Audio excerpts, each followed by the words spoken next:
Syracuse, number 5, Donovan McNabb.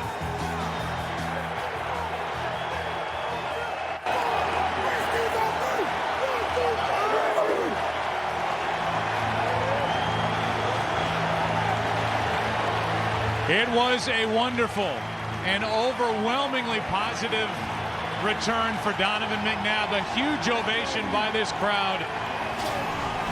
The fans that he played for, a quarterback for the Eagles for 11 years. Now he's with the Washington Redskins, taking on the Eagles.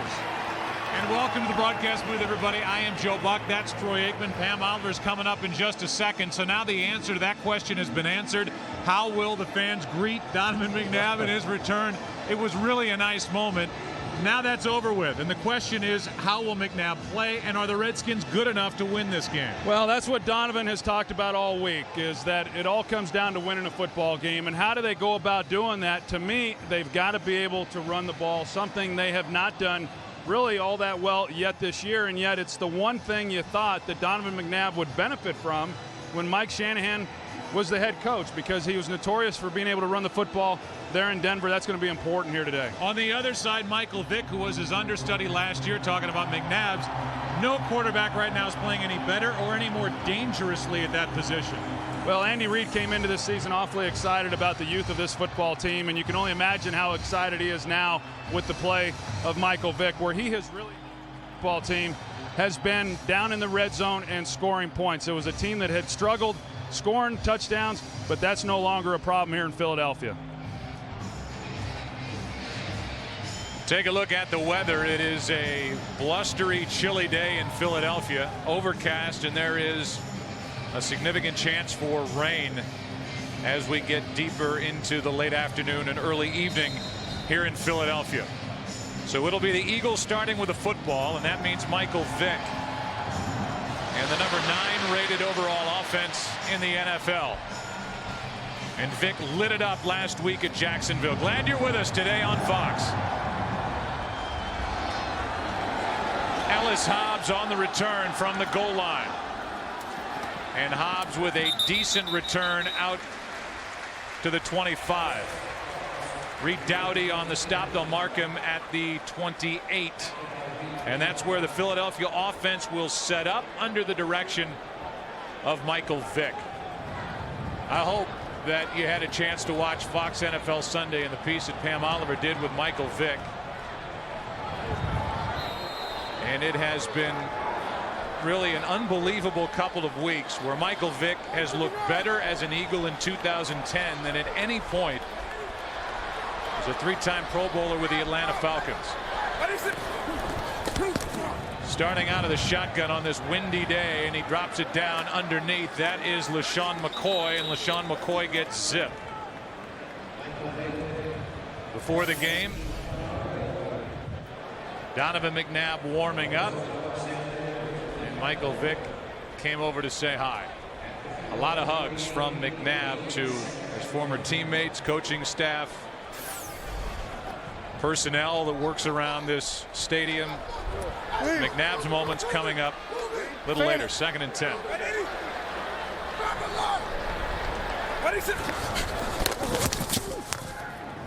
Underneath, this is McCoy. A little room to maneuver, and LaShawn McCoy is knocked down inches shy of the 35-yard line, a gain of 7. McIntosh on the stop. And we look at this defense, Troy, and the question is, do they have the personnel to be a 3-4 defense? And the guy who's not starting at outside linebacker is Andre Carter.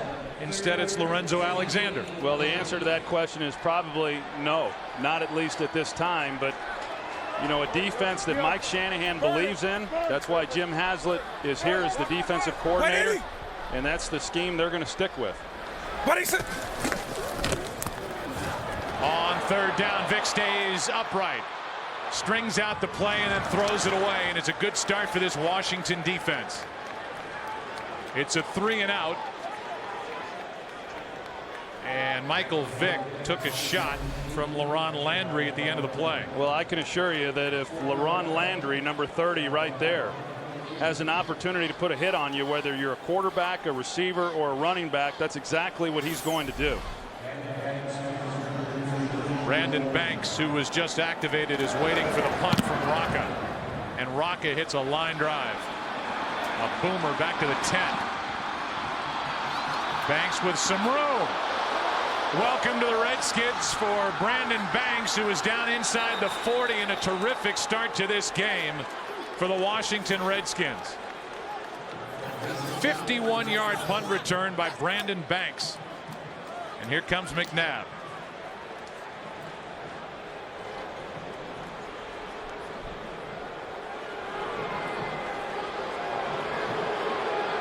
And a different response.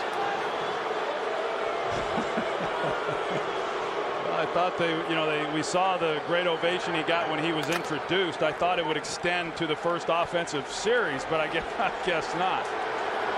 The love is gone.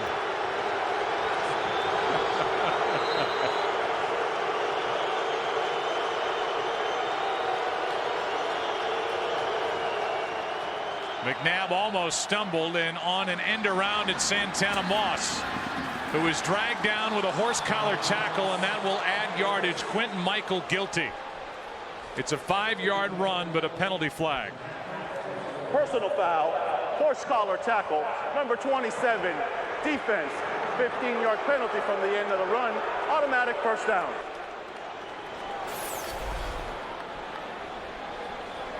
In order for it to be a penalty, you have to drag the player all the way to the ground, which is what Quentin Michael did. So 15 yards at the end of a 5-yard run, and this is what set up the great field position. The 51-yard return by Banks.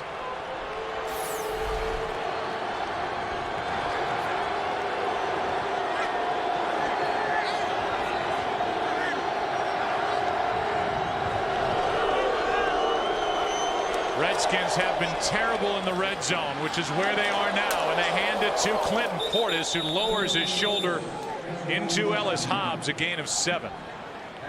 A lot of discussion last week on Clinton Portis and what exactly his health was. He went down in last week's game against the St. Louis Rams on a nice run, really, and no one within about 3 to 4 yards of him, and he took a dive himself. And no one was really able to explain that. It was odd to me because this is one of the toughest running backs. I guess he does have a hand injury, and he'll be playing today until he gets tired. And I guess he is now tired, and that's why he's on the sideline. And that means that Terrain gets it, and Ryan Terrain is in for the touchdown. And in a blink, the Redskins have come in here with a record of 1-2 and made a statement here on the road. A 12-yard touchdown by Terrain.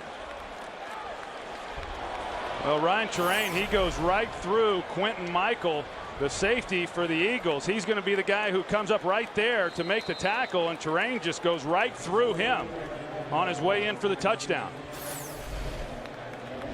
And now Gano to make it 7-0 Redskins.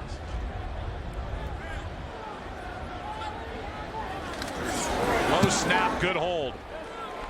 That was Bidwell who saved a bad snap. So they cheered McNabb. Then they booed him. And then the Redskins got a great punt return and turned it into 7 with an early lead.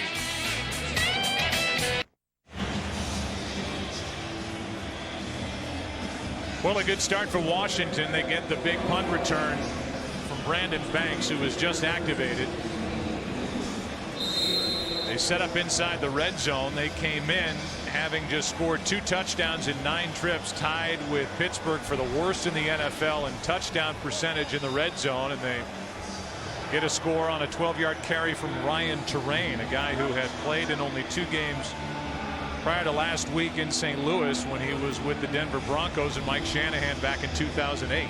Yeah, 15 career carries is all he had prior to last week's game. The big concern with him, Mike Shanahan feels that he's got great upside. It's just a matter of whether or not he can stay healthy. Jorick Calvin is waiting deep for it. First it was Hobbs, now it's Calvin, and he will try and take it out. And he just gets smacked. Lorenzo Alexander, who gets a start at the end of a 20-yard kick return by Jorick Calvin. Let's listen back on the touchdown.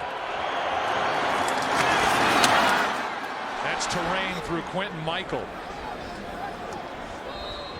And then Lorenzo Alexander on the kick return by Jorick Calvin. A 20-yard kick return does that.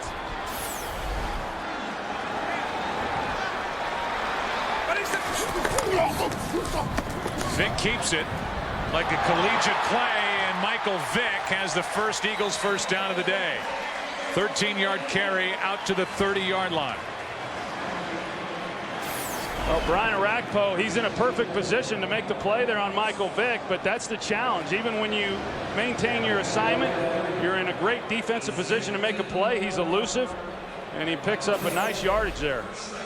13 yards for the guy who is number 3 all-time career rushing yards by a quarterback, trailing number 1 Randall Cunningham and Steve Young.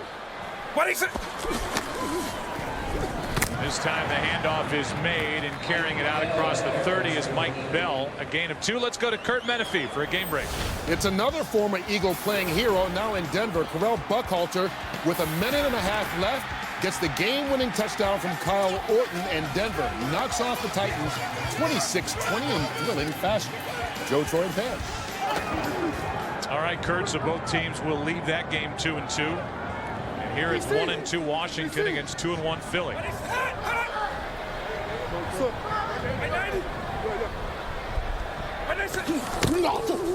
On second down, and Nate McCoy. Sean McCoy eventually tried the left side, picked up 5. McIntosh on the tackle. You know, on that one play that we saw of Michael Vick where he kept it and was able to juke Brian Arakpo and pick up the 13 yards. That's an element of the offense that was expected when the season began and Kevin Cobb was going to be the starter. That's not something that they want to major in now that Vick is the starting quarterback, because they want to try to minimize the hits as best they can. Obviously, he's made some great plays here in recent weeks running the football, but the Wildcat package, as they once knew it, is not as big a part of what they'll now be doing offensively. On third down, inside handoff, and short of a first down is LaShawn McCoy. Had to get to the 40, comes up short.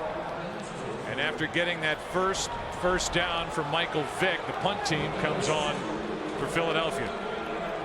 Well, those are 2 good defensive stops right there for Washington, because that's been their problem all season long, is Jim Haslett's group has just been unable to get off the field on third down. First drive, 3 passes by Philadelphia. This one, 4 runs. And now a punt. Banks is ready for another try. 51 yards, his first crack at it from inside the 10. Brandon Banks is tripped up as he crosses the 20. We'll take a break, come back. Donovan McNabb, a much longer field to navigate with his Redskins on the road, up 7. Today's aerial coverage is brought to you by DirecTV. Trying to keep that thing steady up on a windy day here in Philadelphia with rain moving in. 7-0 Redskins starting at their own 22. Handoff is to Portis. Good blocking out in front of him, and Clinton Portis picks up 7. The guy at quarterback, Donovan McNabb, wore number 5 in Philadelphia, now does so with the Redskins, and you wonder about the skill position players. At least another threat opposite Santana Moss. Right now the Redskins don't have it. There's the offensive line with Stephon Heyer getting the start at left tackle in place of the injured first-round pick Trent Williams. 2nd and 3. Blitz coming from Philadelphia. Redskins run it to the other side, and Clinton Portis is out across the 40. And Troy, with all the talk about Michael Vick so far this season, it's been Vick, Vick, Vick. The question I would have is, how good is the Philadelphia defense here after 3+ weeks of the season? Well, that is a big question. It still is. And after last week's performance, which was pretty dominant against what was a pretty average offensive team in Jacksonville, we still don't have an answer, really. The one good offense that we know they faced was week 1 against the Packers. Here's the first pass for McNabb, and he has a man wide open, and he misses Fred Davis.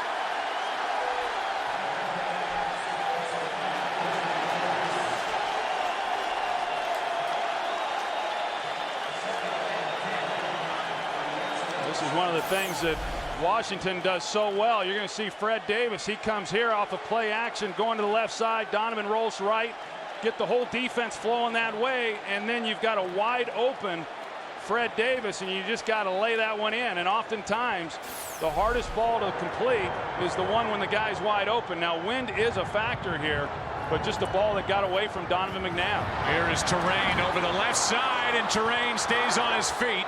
Takes it inside Philadelphia territory, and so far, the Eagles defensively have no answer for the Redskins' ground game. Well, the Redskins create a lot of problems offensively because of their scheme. They run the zone blocking scheme. They do a good job with the running backs getting in behind that. Last week in the first half against the Rams, they were outstanding running the football. They've come out here today. They've followed up with that. And then with that, you've got to defend the whole field with the play action, as we saw with Donovan McNabb, although they missed the throw there to Davis. Here's Portis. This time Philly plays it well, and it's Trent Cole who makes the play. Prior to that, carry by Portis, who lost 3. The Redskins had carried it for 55 yards, an average of over 9 yards per carry, and that's what you expect when you see a Mike Shanahan coach team. Yeah, I mean, if they're going to run this offense that Mike Shanahan and his son, the offensive coordinator, Kyle Shanahan, want to run, it starts with their ability to run the football. And once they get that going, like we have seen already here in the early going, it opens up a lot of things then off the play action. Right at midfield, second down and 13. Set up a screen. Portis makes a couple of guys miss. Good play by Clinton Portis, still going. Poor tackling and a first down for Washington. Kurt Coleman on the stop, 14 yards, and the crowd is booing, not Donovan McNabb. They're booing the Eagles defense. Well, Jaquay Parker, he comes in, he's got a shot at him right there, and he's just unable to make a tackle. And Clinton Portis expecting to go down. You see him protect the football, thinking that he's going to go to the ground, but he's able to come through that one. And another nice pickup.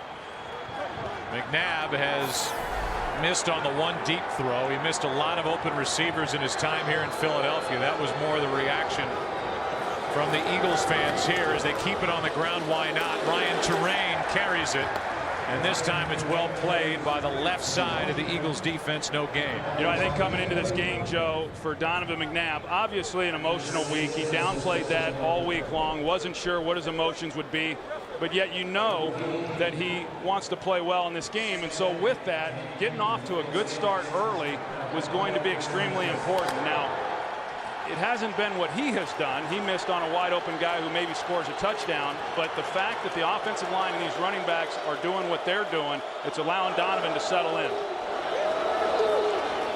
Now they try the left side with Terrain, trying to get to the edge. And Terrain picks up 5.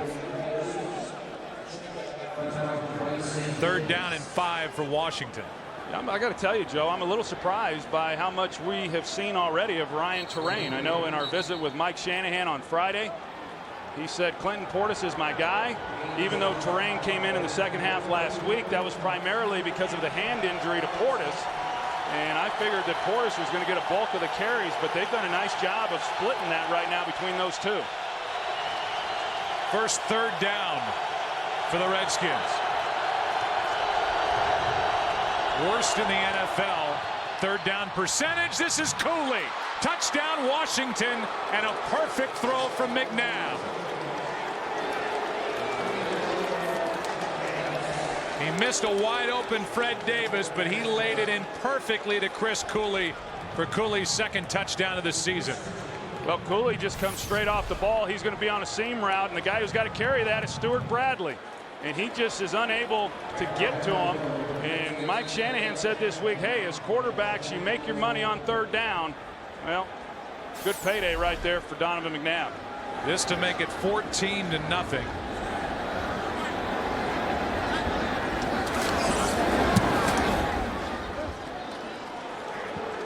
And with under 5 to play here in the first quarter, the Redskins have come out ready to go on the road, an NFC East battle.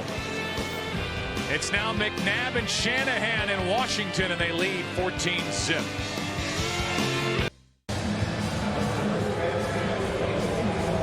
For Chris Cooley, that is his 5th catch this year of 20 or more yards, his 32nd career touchdown catch. Now over 4,000 career receiving yards, and it's 14-0.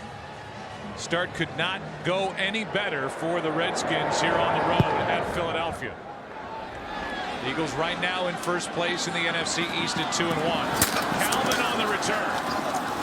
Jorik Calvin got it across the 25. We'll take a break, come back and see if Michael Vick and the Eagles offense can figure it out. Down by 2 touchdowns. We ask you to support the NFL's A Crucial Catch breast cancer awareness campaign by bidding on authentic game day NFL pink products and experiences at NFL.com/auction. Proceeds benefit the American Cancer Society. So with that splash of pink on these uniforms, whether on the shoes, the gloves, the towels, whatever.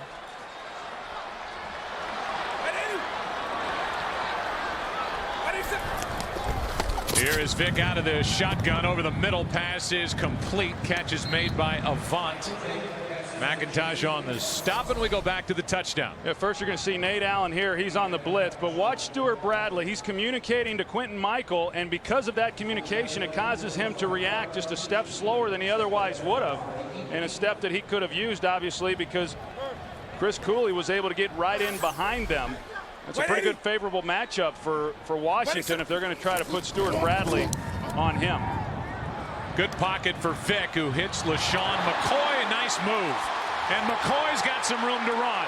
Still going, tripped up by Alexander after a gain of 31. Went right around London Fletcher and turned that into a big Philadelphia play.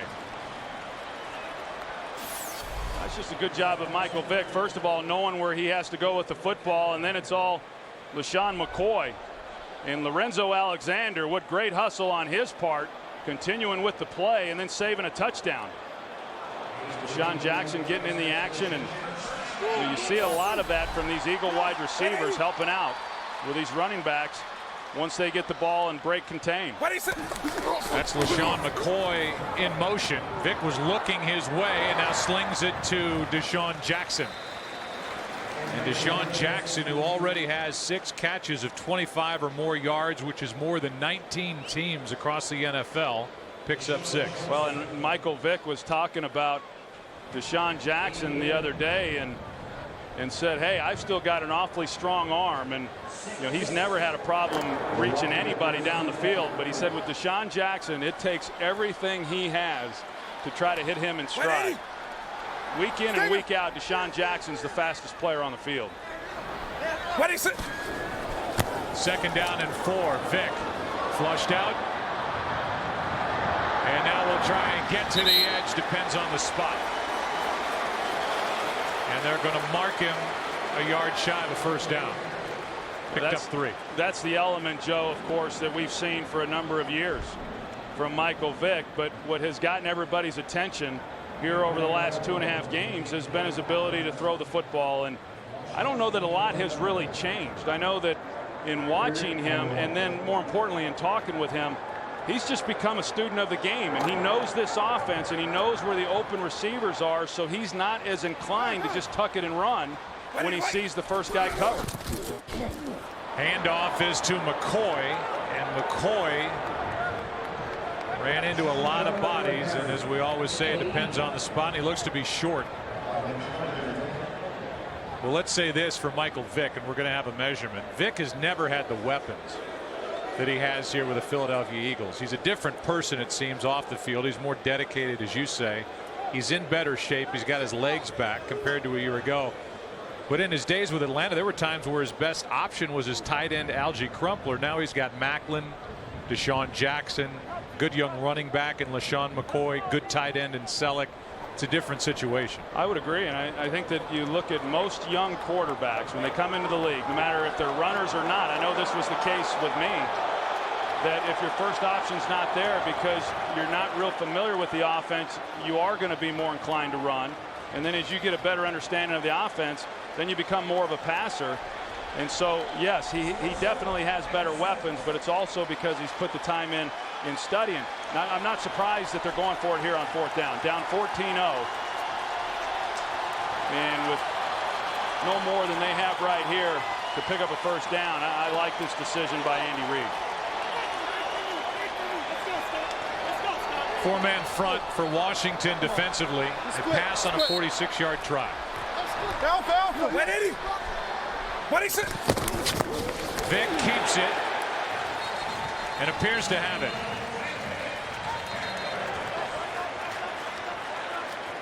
You can see the FAR official say it's a first down with his left arm. And with where his foot is, that's a first down Philadelphia and a conversion on 4th down. But Alberto Riverone's going to call the chains out anyway. There wasn't a lot of push. Michael Vick's going to get it. He starts to his right. Just tries to get in behind Max Gene Gillis, the right guard, along with Mike McGlynn, their center. And I thought he picked it up. And he did. Gene Gillis gets the start at right guard in place of Nick Cole, who has had swelling in his knee. Cole is active, though. He's the only backup center Andy Reid has after the Eagles lost Jamal Jackson. He's on IR with a torn triceps, an injury suffered week 1 against Green Bay. So it's a first down for the Eagles. Michael Vick, who's thrown for more than 250 yards each of the last 2 games. First time in his career he's done that. Vick over the middle. Selleck out of his reach, incomplete. Kareem Moore with coverage, no flag, as Vick missed the open tight end. You know, one of the things that Marty Morningwig has been working on with Michael Vick is his accuracy and trying to bend that front right leg as he throws. And when he's able to do that, he throws with a little bit more accuracy. And that's a ball that got out in front. But here's the right knee that they've been working on. You see the bent knee there. And Michael Vick, in visiting with him, says it's something that he has worked extensively on both before practices and then after practices. Of course, once you get into the game, it's all reaction. Here's a handoff to McCoy. Tried one way, now ducks underneath. Went right underneath Carlos Rogers and picked up 4. I think that's the thing that has gotten lost a little bit, Joe, with regards to Michael Vick and the way that he has played is the amount of time that he put in last year. He ran the scout team when he got to Philadelphia. He was 20 pounds overweight, and he knew that if he was going to be the quarterback that he wanted to be, especially within this offense, he was going to have to work at it, he was going to have to study it, and he was going to have to be able to deliver the ball from the pocket. And that work has paid off for him. Yeah, 59. Check, lead. It's 3rd down and 6. And Vick, penalty flag flies. Vick has first down yardage and more. Still going. Short of the goal line, but a penalty flag is down back at the 30. And Vick is hurt.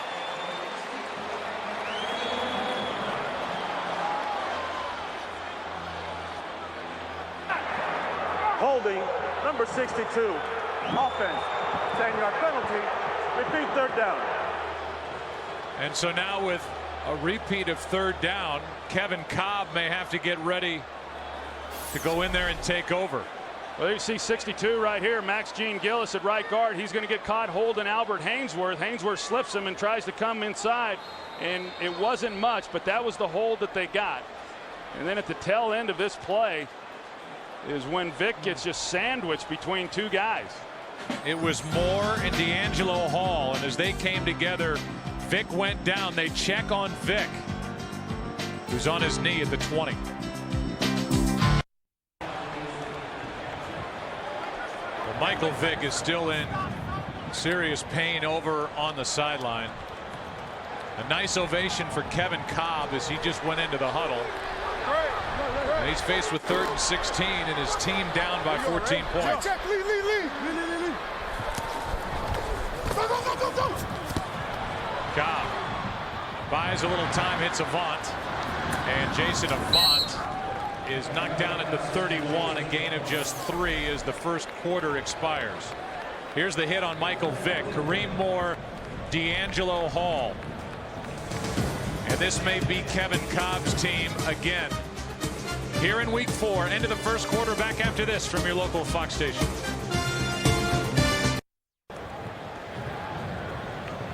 They still look at Vick. Meanwhile, this will be the first field goal attempt for David Akers since week 1. He's 2 for 2 as a Pro Bowler last year. 49-yard try. Good snap, good hold, and fighting the wind, David Akers drills it. 14-3. Plenty to talk about with this quarterback situation here today. Back after this.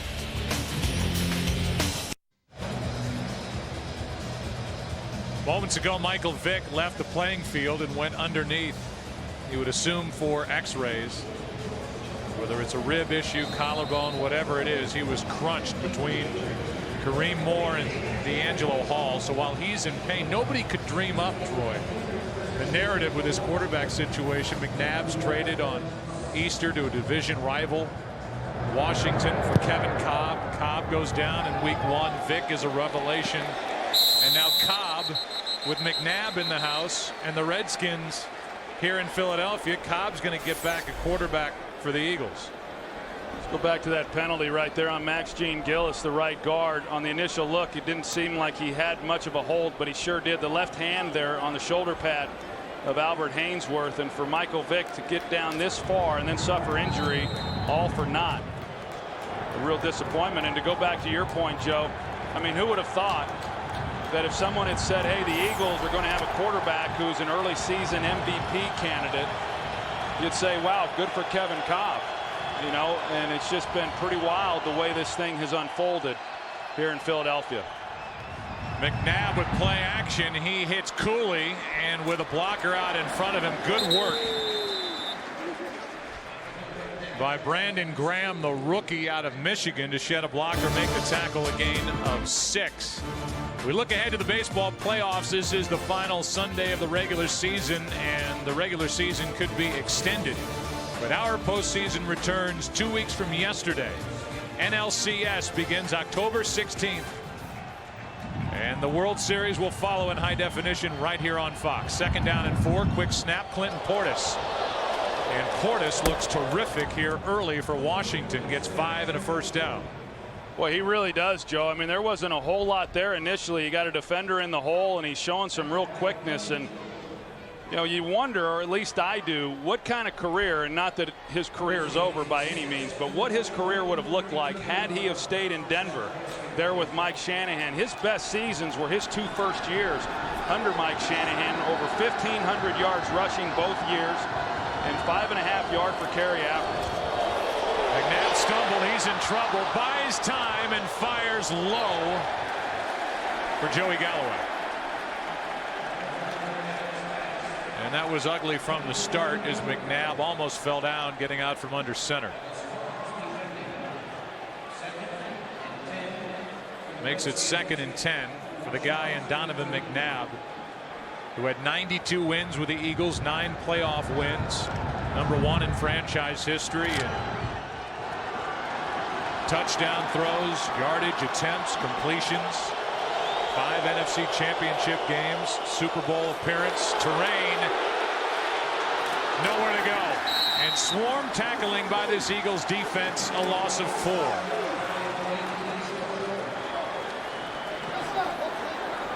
Well, that's exactly what they needed out of the Philadelphia Eagles defense. And you see Sean McDermott, the defensive coordinator, and you know, this is a group that is just now beginning to come together. A few new pieces there on that side of the ball. Ernie Sims comes in as a free agent.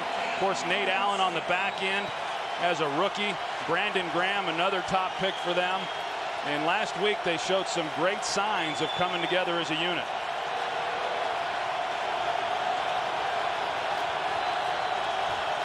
It's 3rd down and 14. McNabb's going to air it out, has a man downfield. That's Armstrong. Armstrong with a catch and then stumbles out of bounds. But how about the completion to Anthony Armstrong on 3rd down and 14 of 56 yards? Well, it looked like Kurt Coleman was playing safety for the Eagles, and Asante Samuel was expecting safety help. You see, he's expecting safety help. That's why he doesn't carry Armstrong. But Kurt Coleman was nowhere to be found. Just a busted coverage there by the safety. Anthony Armstrong, one of those guys that impressed Mike Shanahan as soon as he put on the film for the first time as the new head coach. Gets an easy one. Here is Portis, and Portis gets 1. So a 3rd down and 14, and it's Anthony Armstrong, who's in his first year, still bothered by a sore groin, and Anthony Armstrong went 56 yards to set up a 1st down at the 15. Kurt Coleman there. I mean, clearly he's going over the top, but he settles down thinking he's going to help with Santana Moss, and just a blown assignment.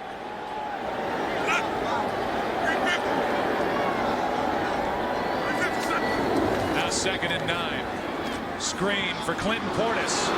Blockers in front. Portis sets up 1st and goal from the 3. A gain of 12, and the Redskins are 3 yards away from their 3rd touchdown of this first half. An Eagles offense, rather a Redskin offense, that had gone down the field for only 4 touchdown drives in 33 possessions coming into this game.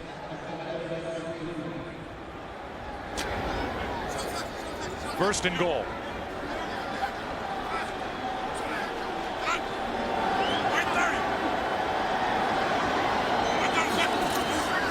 Brandon Banks gets it on a toss and is tripped up. A penalty flag comes in.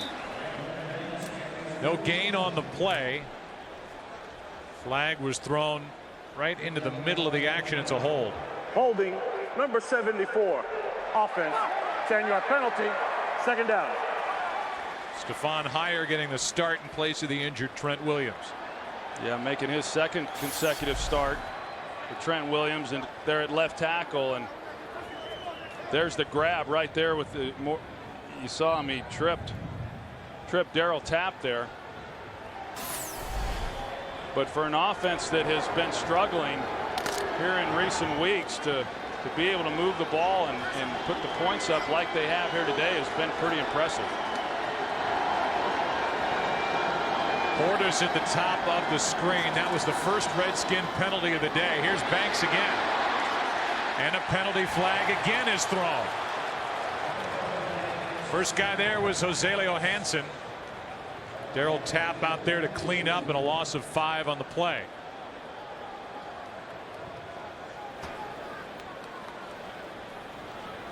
There is no flag for a block in the back. 2nd down. But still a loss of 5, and the ball is back at the 18. Well, you see the throw there to Banks, and Santana Moss there was the one who they initially had thrown the flag on, and they probably could have kept that flag out there. Instead, they pick it up, 2nd and goal from the 18-yard line. Here is Terrain. Stuart Bradley drags him down at the 10, and let's go down to the field and check in with Pam Oliver. Well, Joe, Michael Vick left the field in some serious pain, and it turns out for good reason. Vick has suffered a rib injury. They're evaluating the extent of it now. So far, Vick's return is listed as questionable. Back to you. All right, Pam. Well, it was last year Donovan McNabb missed weeks 2 and 3 with a rib injury, and that's when Kevin Cobb took over and threw for over 300 yards in each start. It's 3rd down and goal.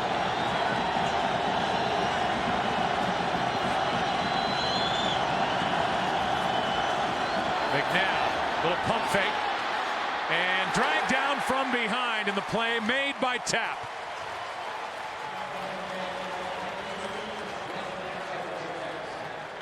That will bring the field goal unit on to the playing field for Washington. You can see Roydell Williams here. He's going to run a seam route, a little out and up, and Donovan McNabb has a chance on him right there if he's just able to lay it over the linebacker, Stuart Bradley, but he didn't feel like he had the time or just simply didn't see it.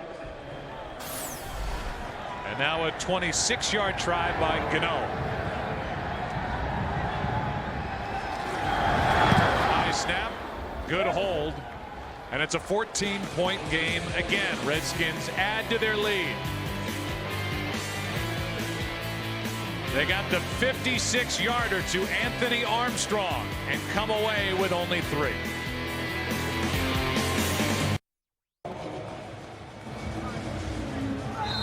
Well, the Kevin Cobb era is about to start all over again. It has started several times, hasn't it, here over the last few years? It has. Last year he got 2 starts. He was man in charge when the season began as they traded away Donovan McNabb to Washington, and now, like Lucy, pulling the ball away from Charlie Brown. The wind knocked the ball off the tee. There's Armstrong, who kind of took himself out of bounds on that catch. Couldn't stay in. 56-yarder down the right sideline. And the Redskins ended up with just 3 points, despite the complete breakdown in coverage by the Eagles secondary. Anthony Armstrong came into our production meeting. We didn't ask to talk with him. He just decided he wanted to come in and see us. And he's got a lot of personality. And go down and hold that thing for Gano, will you, Troy? Well, somebody's going to figure out that's what they've got to do here. Byron Westbrook is going to be the one who has to put his finger on the top of the football. Looks excited about it. Who wouldn't be? 9 minutes 11 seconds left in the half. Gano hits it. And on a hop, it's Ellis Hobbs. On the return, crossing the 20 and out near the 25. Armstrong on the tackle. The effect of the wind. It's windy down on that field. 21-yard return by Hobbs. Eagles have it down 14. Today's game is sponsored by Chevrolet. Every model is backed by a 100,000-mile, 5-year powertrain limited warranty. Aerial coverage is brought to you by DirecTV. And just around the block, playoff baseball will start this week for the Philadelphia Phillies, top team in the National League. And here are the early game headliners. The day for Aaron Rodgers in a win. It was not easy at home over Detroit. Tomlinson's not finished. A big day for the Jets. And T.O. 222 yards and a loss. Cobb drops the snap and now has it batted in the air. And that was just plain ugly. Speaking of just plain ugly,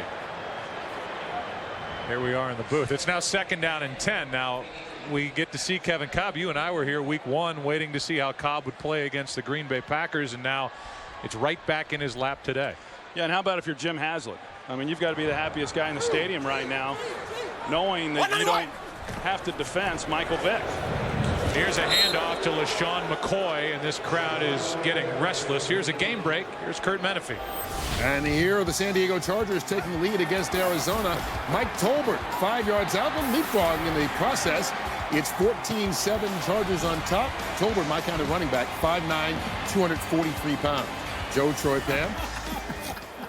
All right, Kurt. Well, Kevin Cobb last week was on the sideline watching Michael Vick light up the Jacksonville Jaguars. He said it was tough to watch.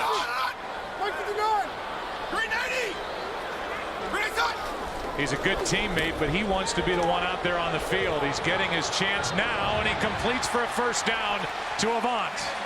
And on 3rd and 10, 17 yards and a crisp throw from Kevin Cobb. Well, it sure was, and a great job by the offensive line of giving Kevin Cobb a place to step up in the pocket and then him delivering a perfect strike. I was watching him in warm-ups before the game, and he was throwing the ball very well. And Michael Vick got his opportunity in week 1 because of the injury to Kevin Cobb with the concussion, and now it's Kevin Cobb's opportunity here today with the injury to Michael Vick. Handoff is to Bell. And Mike Bell, who has not done much as the backup to McCoy, picks up only 1. And I talk about Jim Haslett as defensive coordinator, and now what Washington is able to do defensively is entirely different. I mean, when you're no longer worried about the threat that Michael Vick presents as a runner, now these defensive linemen, they're able to pin their ears back and come after the quarterback on passing downs, and I think you'll see a lot more coverage now than what you would have seen with Michael Vick at the helm. On 2nd down and 9, good pocket for Cobb. He comes underneath and completes. That's his fullback Schmidt. Breaks a tackle, went right through Buchanan, and picked up 13 yards and a first down. Well, this offensive line does a nice job. Watch this side right here. Max Gene Gillis along with Winston Justice, they form a nice pocket there along with the left side Jason Peters. And you know, if they can give Kevin Cobb that kind of protection and allow him to kind of settle in right now and find receivers without being rushed, I think we'll see Kevin Cobb have himself a heck of a day. They do an end around. It's Deshaun Jackson. And D'Angelo Hall does a nice job, makes the play a gain of only 1. Tomorrow on an all-new house, time is running out for a desperate woman, and the team has only one chance to uncover the truth. It's an intense race against the clock with an ending that will leave you stunned. An all-new house tomorrow at 8 Eastern, 7 Central here on Fox. That was one of the worst runs I've ever seen from Deshaun Jackson. he had a decent blocker out there, and he just ran right into it. That was the tackling prowess of D'Angelo Hall that made that play happen. Well, D'Angelo Hall, he will come up and make a tackle. 2nd down and 9. Cobb underneath. It's Schmidt again. And the fullback who has taken the place, Troy, of the injured Leonard Weaver, a really good fullback and a Pro Bowler from a year ago, has made an instant impact in this offense. Yeah, the same Leonard Weaver who was the team's number 71. Offense. 10-yard penalty. Repeat 2nd down. That surprised Jason Peters, who's guilty of a hold. Well, let's see if he did. That's Brian Arakpo that he's having to try to block. Got him with the left hand. So a good call against Jason Peters, and that eliminates the reception by Owen Schmidt. Well, a couple costly penalties right here. Of course, the one on Max Gene Gillis when Vick goes down, and then after a nice gain there by Schmidt, they get Peters. 88. What is that? On 2nd and 18, it's a screen from McCoy, has some room, and LaShawn McCoy is wrestled down right at the marker. 17 yards. Looks to be inches short of a first down. Landry on the stop, but a nice play on 2nd and 18. Well, it's set up very well. You've got Max Gene Gillis as well as the center, Mike McGlynn, leading the way, and then LaShawn McCoy just shows what he's capable of doing in the open field. He cuts it back and picked up about 10 yards there on his own. And now with less than a yard to go in the area where you would have to believe the Eagles would take 2 downs to get the first down. If they don't get it here, it's 3rd and 1. 88. What is up? It's McCoy. First down. LaShawn McCoy tripped up by Golston.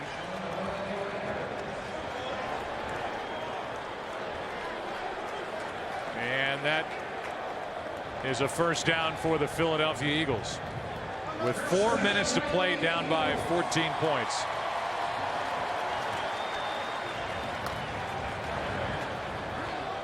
Mike 5-9. Yeah. Blue 88. What is that? Here's McCoy. Nice move. LaShawn McCoy showing what he can do. Down inside the 21, a gain of 13. The Eagles do a nice job. They run a double stack, 2 receivers on each side, and LaShawn McCoy is going to come out of the backfield just on an angle route. You see Rocky McIntosh comes up there, and he's in a great position to make a tackle for minimum gain. And LaShawn McCoy, again, just showing the elusiveness that he possesses. Pretty safe. Safe throws by Kevin Cobb, and it's been effective. Here's McCoy right side, and a good play is made by London Fletcher. A gain of 4. I just think LaShawn McCoy, who last year was able to come in and really have a nice rookie season. And then he has followed that up by improving in his pass protections, and they're involving him a little bit more as a receiver. A nice deal for the Eagles when you go from Brian Westbrook And then you pick up a guy like McCoy who, not quite as accomplished as a receiver, but still able to do a lot of the same types of things within this offensive system. Second down and 6. A screen. McCoy again. Everything close to the line of scrimmage, and LaShawn McCoy picks up 4. This has been a drive that's approaching 7 minutes in length, one that started at the Philadelphia 25. And while it has been safe for Kevin Kolb, it's been effective, and a lot of LaShawn McCoy. Yeah, I think Marty Morningwig, the offensive coordinator, has done a heck of a job right here with Kevin Kolb getting his opportunity and keeping things, as you've said, Joe, pretty simple for him. Some easy throws, and he's got a lot of completions as a result. It'll be 3rd and short when we come back. 2-minute warning in Philadelphia. In terms of time, this is the longest drive for the Eagles this season. This is their first trip into the red zone today. It's been the best red zone offense in the NFL. However, that was with the threat of Michael Vick at quarterback. Now it's Kevin Kolb, 3rd and 2. Hand off to McCoy. Good blocking. 1st down and more to the 4. 1st and goal. Landry on the stop after a carry of 9 yards. And now McCoy is slow to get up, if he gets up at all. Well, without Vick, you already lose 40% of your run offense. Without McCoy, you have no running game. So they check on McCoy with 1:45 left in the half. LaShawn McCoy got up and walked off the field. So it's Mike Bell in there at running back with Kevin Kolb. 1st and goal. And it's Bell to the 2. First guy there, Rocky McIntosh. You look at this drive, Joe, and talk about how many plays. That was the 13th play on this drive. Shouldn't be surprised by it. Washington's defense leads the NFL in having the most 10-play drives against them. And I know Jim Haslett has talked about the inability of their own offense to run the ball, and that's why they've been on the field as long as they have through the first 3 games. But they've not stopped people as well. The Eagles have converted 3 of 3 here on this drive on 3rd down. They fake the end around, looking for Selleck. It's not there. And Kolb throws incomplete. Landry on the coverage. He just kept trying to get it to Selleck, and it never opened up. Yeah, and you got to be real careful there if you're Kevin Kolb. As you stretch that out, you start coming towards the sideline. There's a lot of bodies in there, and I know you want to try to fit a pass in, and he's trying to squeeze this one into Brent Selleck.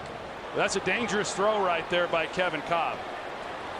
Now McCoy is back in the huddle on the field. It's 3rd and goal. Hey, block over! Block goes up! And it's McCoy, cuts it back to the goal line. No signal. And short of the touchdown. It's 4th and goal. Boy, this was awfully close. We'll see here if they're going to be able to take a look at this upstairs. The question is, where was the ball when his knee came down? And underneath a lot of those bodies, looked like the knee is down before he lunged and hit the goal line. It would be a booth review.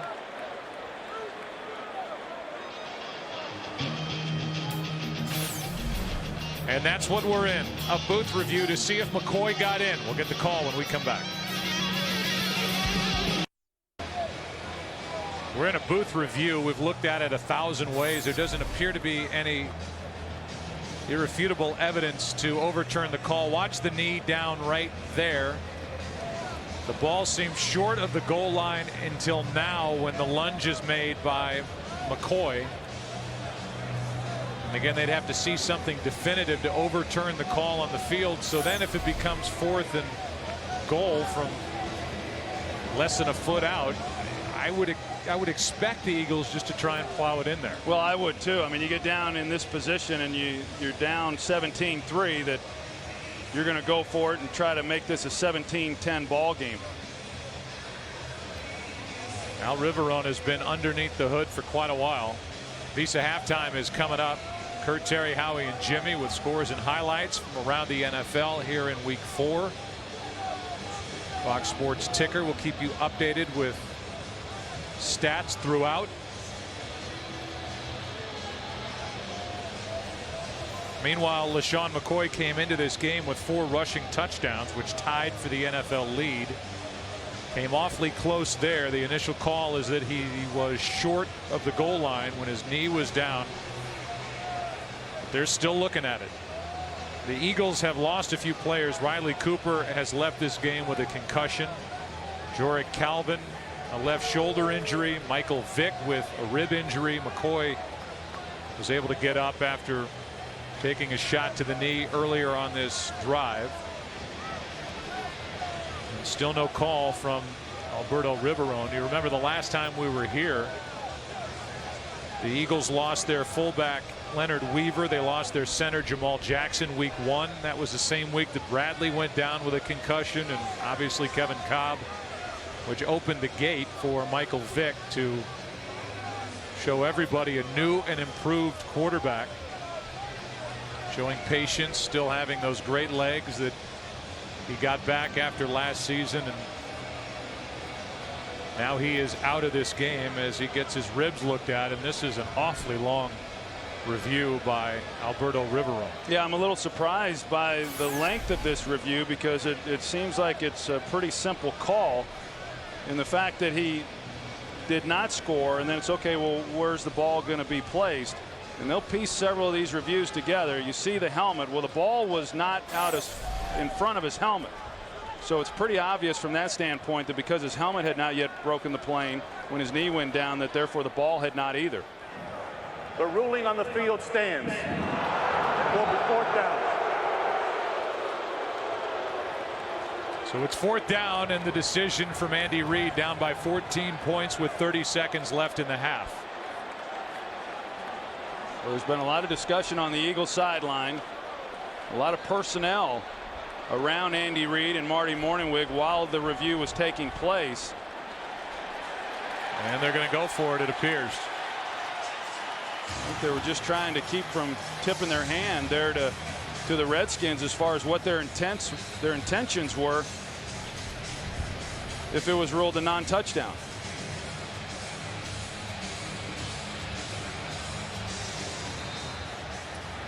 And now a timeout will be taken by Philadelphia.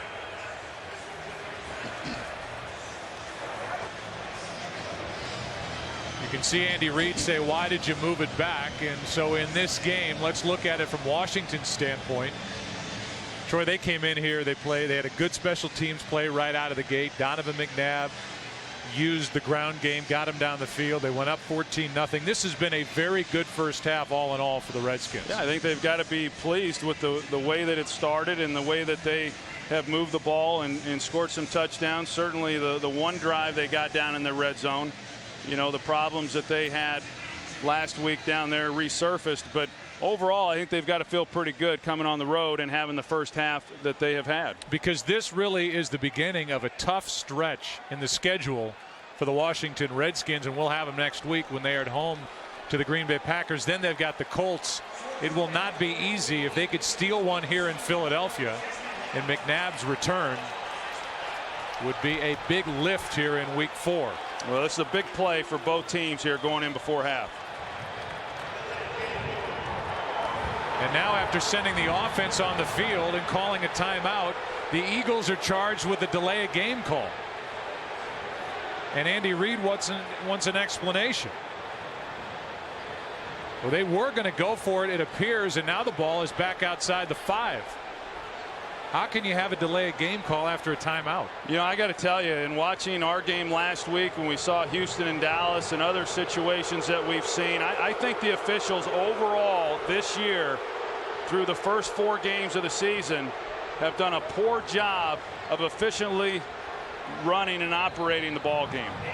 There's no excuse for what just happened here to have a delay of game, and I'm not faulting the Eagles. I think the referee did a poor job of resetting the play clock.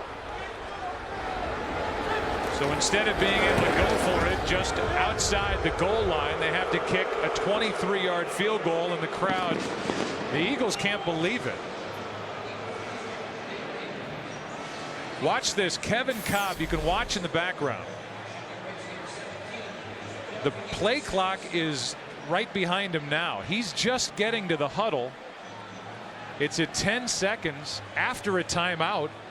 They're going for it on 4th and goal from just outside the 1. McNabb, the play clock went to 0. The question is, how was the play clock handled and when was it reset after the timeout? It's been happening throughout the league, Joe. It's a real problem. And as a quarterback, you know that once they make the ruling that it was not a touchdown, we saw Andy Reid asking them at that time, he was saying, why was the ball moved back? Well, that question has to be answered before you can call play. And yet they began the play clock. And it makes no sense. And oftentimes, you know, they give the offense the benefit of the doubt to where when the quarterback then does re-enter into the game, as we saw Kevin Cobb, that they'll up it back up to 25 seconds. That didn't happen. And obviously, Kevin Cobb and Andy Reid and everyone else was unaware of what the play clock showed. Typically, you put that on the quarterback. He has to know how much time's left on the play clock, but that clock should never have been running. They were in a position where they had just called a timeout, so they were unable to call consecutive timeouts as they saw the play clock winding down. Again, it gets back to when it was reset.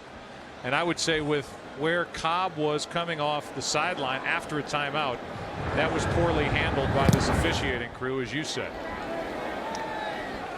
On the return, it's Devin Thomas, and he'll take a knee in a 17-6 game. 19 seconds remaining, and this crowd, I think, is stunned at what just transpired on 4th and goal from just outside the goal line, and so is Andy Reid, and he's more talking, Troy, about them moving the ball back. Mike Pereira is with us. That had an odd feel to it, Mike, on that 4th and goal. Yeah, just remember though that what you're looking at is a 30-second timeout, and you don't wait for players to come back in. It's their responsibility to get in. So at 30 seconds, that's when you chop the clock. That's no different than any other timeout. So the responsibility is on the team to know they got to be on the field. So after the 30-second timeout, the play clock expires. They can't go for it on 4th and goal. They have to kick a field goal in here at the half. It's a 17-6 game.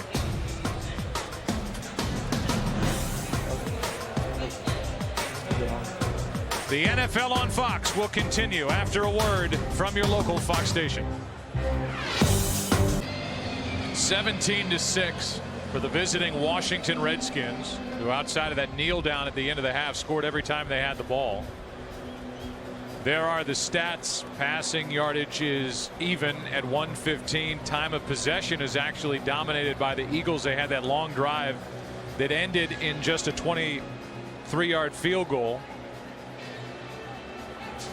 And there was a lot said about that 4th and goal, then the play clock expiring. I know Jimmy Johnson weighed in on it. We heard from Mike Pereira. But our conversation has continued here in the booth, and we'll try to get to some of that here early in the second half. Meanwhile, the Redskins will start with the football as Devin Thomas waits for it. Line drive, and Thomas, after a juggle, takes it from the goal line. And Devin Thomas can't make the 25. Good play downfield by Omar Gaither. The interesting part, Troy, is that after the review, which took forever, Andy Reid comes out. He called the timeout already, and he's coming out to say, why did you move the ball back, to Alberto Riverone, who's over there explaining it to Andy Reid. Meanwhile, as we heard from Mike Pereira, it was just a 30-second timeout, and all the while that 30-second timeout is expiring, and by the time Cobb got out there, the play clock had expired. And I think that has to all be sorted out before they can put him on the 30-second clock. McNabb rolls out. They've done this a lot this season, and McNabb was awfully close to being across the line of scrimmage. It's just an incomplete pass as he was pressured by the rookie Brandon Graham. I mean, to go back to that point, Joe, to me, to call a timeout and then try to figure out where the ball is. Andy Reid wants to know where the ball was placed. you can't call a play until you know the answer to that. So then to be on the clock makes no sense. And, you know, at some point, common sense has got to come into play. Here is Portis. And Clinton Portis carries it across the 30 to carry the conversation, Troy, now into the game. If you're Philadelphia, you have not shown at all that you're able to stop the ground game of the Redskins, which to this point has been not good at all, as Clinton Portis now limps off. And by this point, I mean through 3 weeks, this was the 28th ranked rushing offense in the NFL. It's 3rd and 2. And you know, Mike Shanahan and Kyle Shanahan, I mean, as long as they are able to run the ball the way they have, then they're going to continue to do that. And then it'll open up some of the things that they want to do and have done within their passing game. Timeout taken before the 3rd and 2 by the Redskins.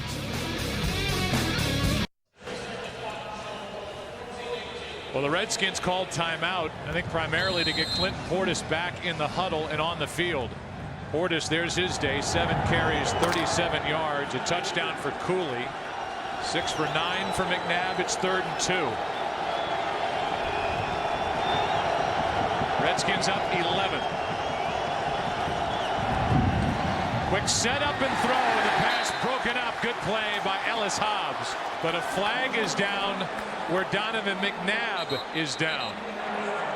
Personal foul. Roughing the passer. Number 50. Defense. 15-yard penalty. Automatic first down. That's Ernie Sims. Ernie Sims comes in on a blitz, untouched, right off the edge.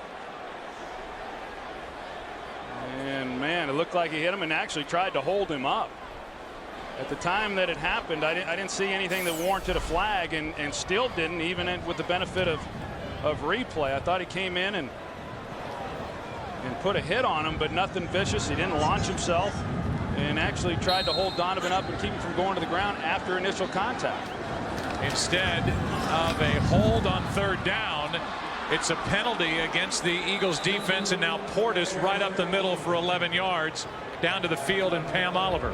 Well, Joe, just an update on Michael Vick. He remains in the locker room and will not come out. He's definitely done for the day. The team has added a chest injury to go along with the rib injury we reported earlier. No word yet on the seriousness of either of those. Back to you. All right, meanwhile, it's an Eagles defense that is not stopping the Redskins running game at all. The Redskins came into this game ready to pound, and they are doing it up front against this Eagles squad. Now the Redskins are left with 1 timeout as they have to spend their second, and we're not even a minute and a half in to the second half. It'll be first down for the Redskins when we come back as they lead by 11.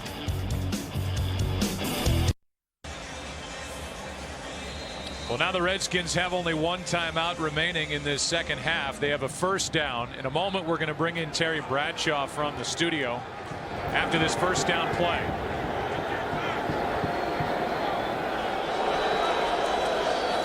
Here is Portis, and this time the Eagles defense stands up to the challenge. Parker on the tackle, a gain of 1. Terry Bradshaw, we already thank you for your time here today, and we're not going to make this kind of an interview. Just jump in whenever you want to make a comment about what we're seeing here. This has been kind of a surprising development so far in this game in Philly.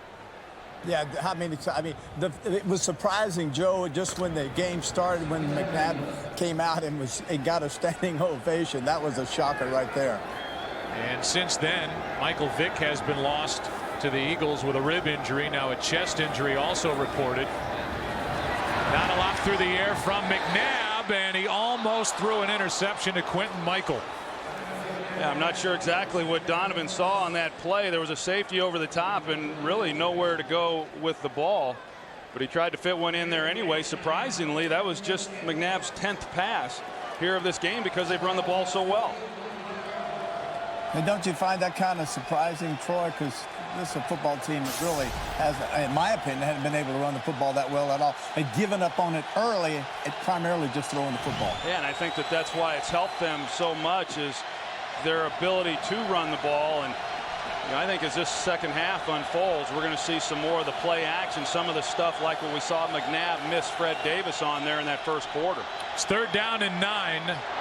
McNabb underneath. Penalty flag comes in as Cooley is wrapped up short of a first down, but there is a flag in the secondary. A big penalty called against Ernie Sims on a roughing the passer. And this one, the indication against Philly. Illegal contact, number 31, defense, 5-yard penalty, automatic first down. So that's Ellis Hobbs with illegal contact. And instead of a hold on 3rd and 9, it's an automatic first down for the Redskins. Well, now we've seen this throughout the game, both offensively and defensively for Philadelphia. Big gains offensively to come back because of holding penalties, and then of course this drive alone, the hit that they call on Ernie Sims, and then this one on Ellis Hobbs is who they had targeted. I think it might have been Asante Samuel that they made that call on. And the bad thing about this, Troy, is that McDermott, the defensive coordinator, you're talking about 9 yards, you get a 5-yard penalty, automatic first down. And so a fresh set of downs for McNabb down the middle. This one has no chance, and it's intercepted.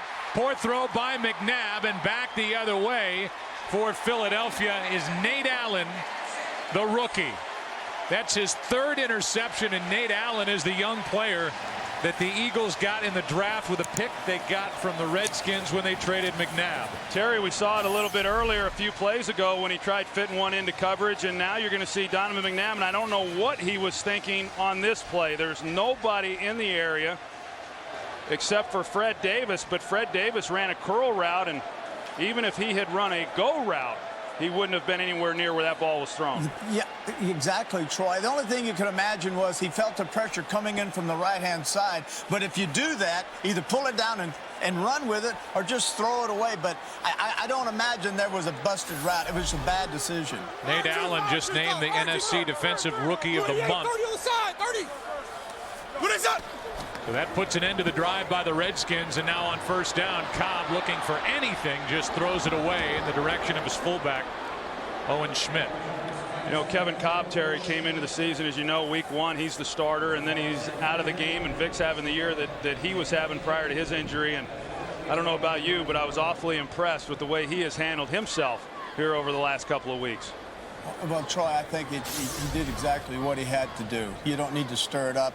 Because so many times people will say, well, you know, after the year, we'll see. I'm out of here. I want a chance. But I applaud him for the class that he's shown. Because you know you're one play away from being back in the football game. And he's back in, facing 2nd and 10 with his team down 11. Cobb to the sideline, and now it's dropped by Deshaun Jackson. And it'll be 3rd down and 10 for this Philadelphia offense, which had that long drive at the end of the first half, but cashed in with only 3 points. Yeah, and was just thinking about the fact that Deshaun Jackson has been pretty quiet relative to how productive he has been the last 2 weeks. Both 100-yard receiving days with Michael Vick as a starter. Hasn't had a lot of balls thrown to him here this afternoon. It's 3rd down and 10. 188. Yeah. What is the order? Mike 52. Mike 52. Green lights out. Go. Cobb buys a little time and now throws, nearly picked off by Kareem Moore. Macklin, the intended receiver, and it's 4th down, a 3 and out after the Nate Allen interception. Pretty risky throw there by Kevin Cobb, doing a good job of eluding the rush. You're going to see the pressure there on his left side.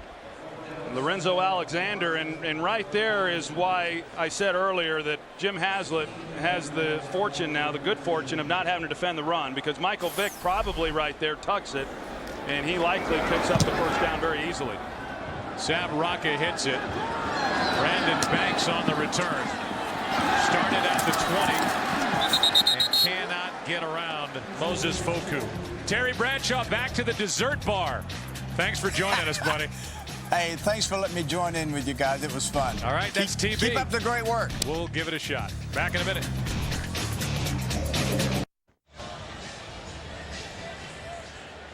So the Redskins have it. They lead it by 11. 11 and a half minutes left in the 3rd quarter.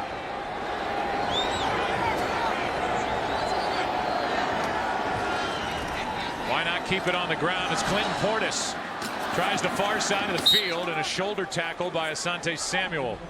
Gain of 4. You talk about famous Philadelphia returns with McNabb back. Jimmy Fox in 36 with the Red Sox. The great Richie Ashburn in 60 with the Cubs.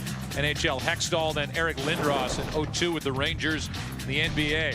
Wilt Chamberlain, Charles Barkley, who's at the stadium today. Allen Iverson in 2008 with the Nuggets, and in the NFL, Reggie White. 97 with the Packers, and Brian Dawkins last year with Denver. Now it's Donovan McNabb. He hands to Ryan Terrain. Shakes one tackle, can't shake another, and loses 3. Stuart Bradley is there to make the play. Well, you look at Washington and their ability to run the football here in this game, and a couple times here on this drive, and the Eagles step up, and you think if the Eagles are going to have an opportunity, it's going to be because of this defense. One, stopping the run, something they've not done a very good job of, but then also creating some more of the takeaways that we saw in that last possession by Washington. 3rd down and 9.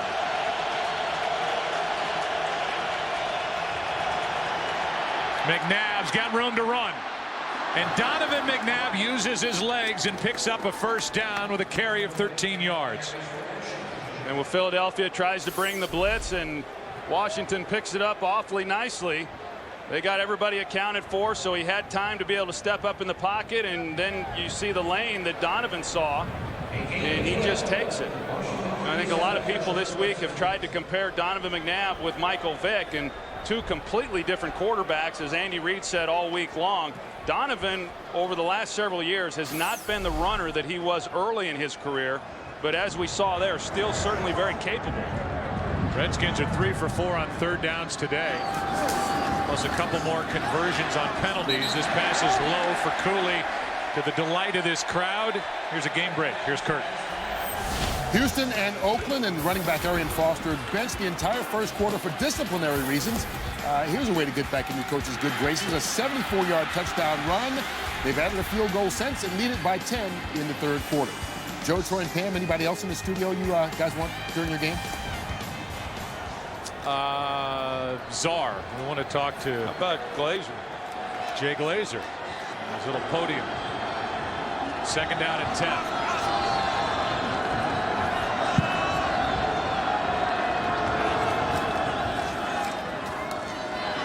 To Terrain. Asante Samuel puts his head down and just whiffs. Asante Samuel missed the tackle. I don't even know if he touched him. If he did, it was just a glancing blow, as he didn't want contact. It's a gain of 5. Well, they got him with his right arm. That's about all. You're right there. I mean, I know he's there for interceptions. He's been good in that category, but not much contact. It's 3rd and 5. Yeah, the Redskins have been good, finally, on this down and distance today. McNabb throws, and it's broken up. Hobbs with coverage on Armstrong. A lot of hand checking going on. It's 4th down. Yeah, a lot of contact at the top. Anthony Armstrong, a young receiver, as we talked about, he's just got to be able to fight through that contact. And there's, you know, I tell you, that didn't look like much, but they call a lot less than that when you come in with the hands and you hit the helmet. That very easily could have drawn a flag. That was Cole. Here's Bidwell. It's a knuckleball. And this is Deshaun Jackson with a return of 9 yards. Eagles have the ball, trying to get anything going, down by 11.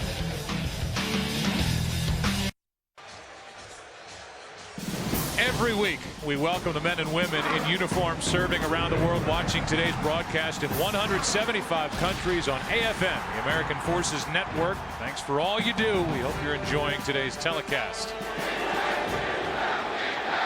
Starting at the 19. Deshaun Jackson has 1 catch. Macklin has nothing. What a good play. Ball comes out. That's Bell. The hit by Carlos Rogers. And they're going to mark Bell up with that forward progress out to the 24. but it was the tackle that knocked him down. The ball came out, and I guess they're ruling a fumble. He picked up his own fumble and advanced it 4 yards. Well, that was a big hit. I don't know that he had it. I'm not sure that he had it either.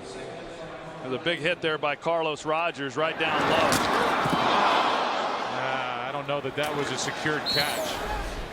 See if Mike Shanahan wants to bother challenging that call. It was ruled in the end a 5-yard gain. 390. 4-man rush. Good pocket for Cobb, who delivers low, but it's caught.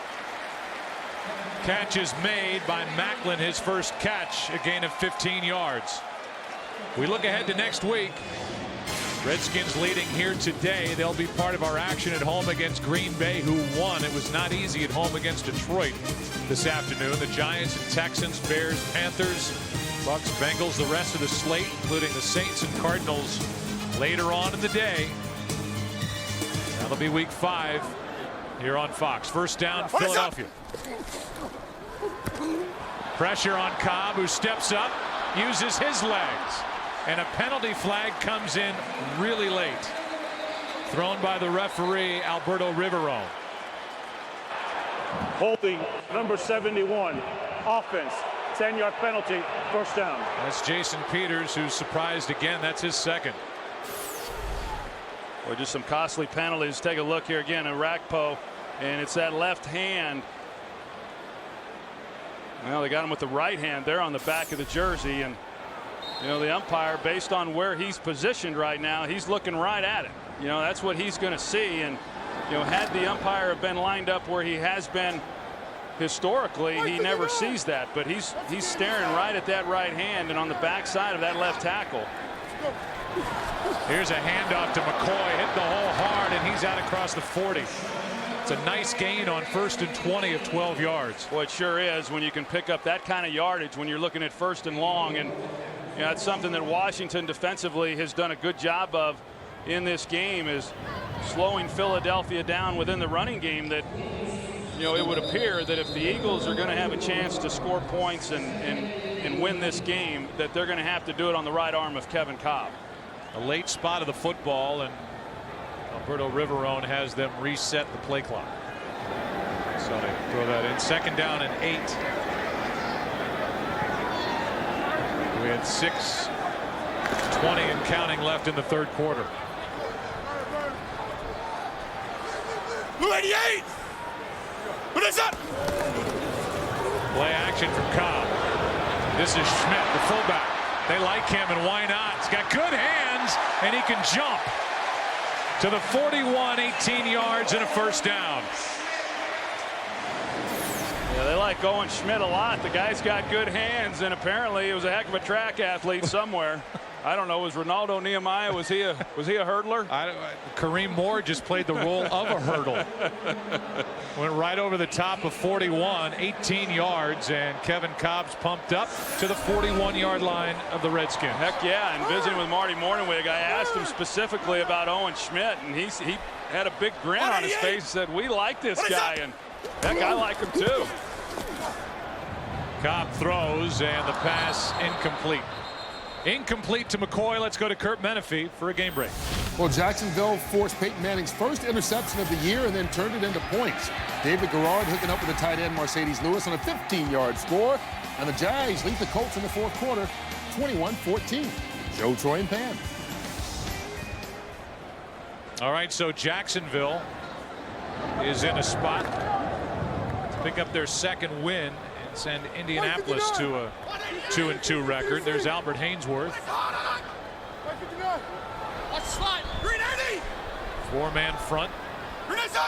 And now blitz coming from Washington. Good call against it. Good play by Landry.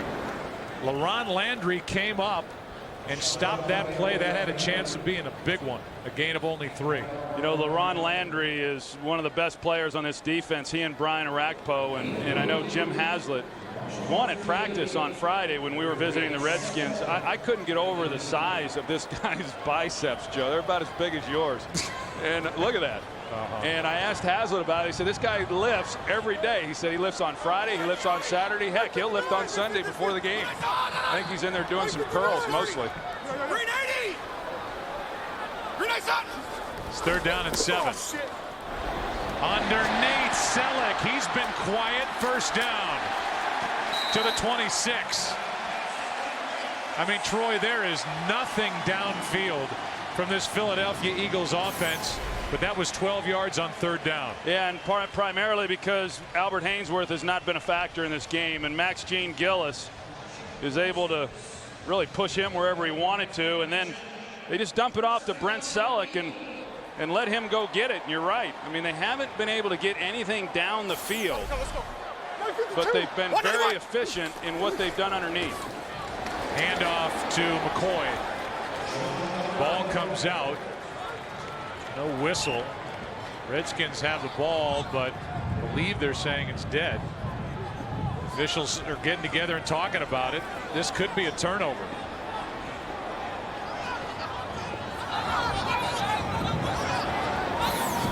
And now they're looking for the football. Let's take a look. When does this ball come out? That came out before LaShawn McCoy was down. Chris Wilson was in the middle of it. Washington will challenge this. The officials said it stays with Philadelphia. They really didn't say anything and eventually just marked it down. But watch this ball get knocked out right here before McCoy is down. Then Kareem Moore falls on top of the football. Well, clearly, I mean, it clearly comes out before Washington is challenging the ruling on the field that the player was down.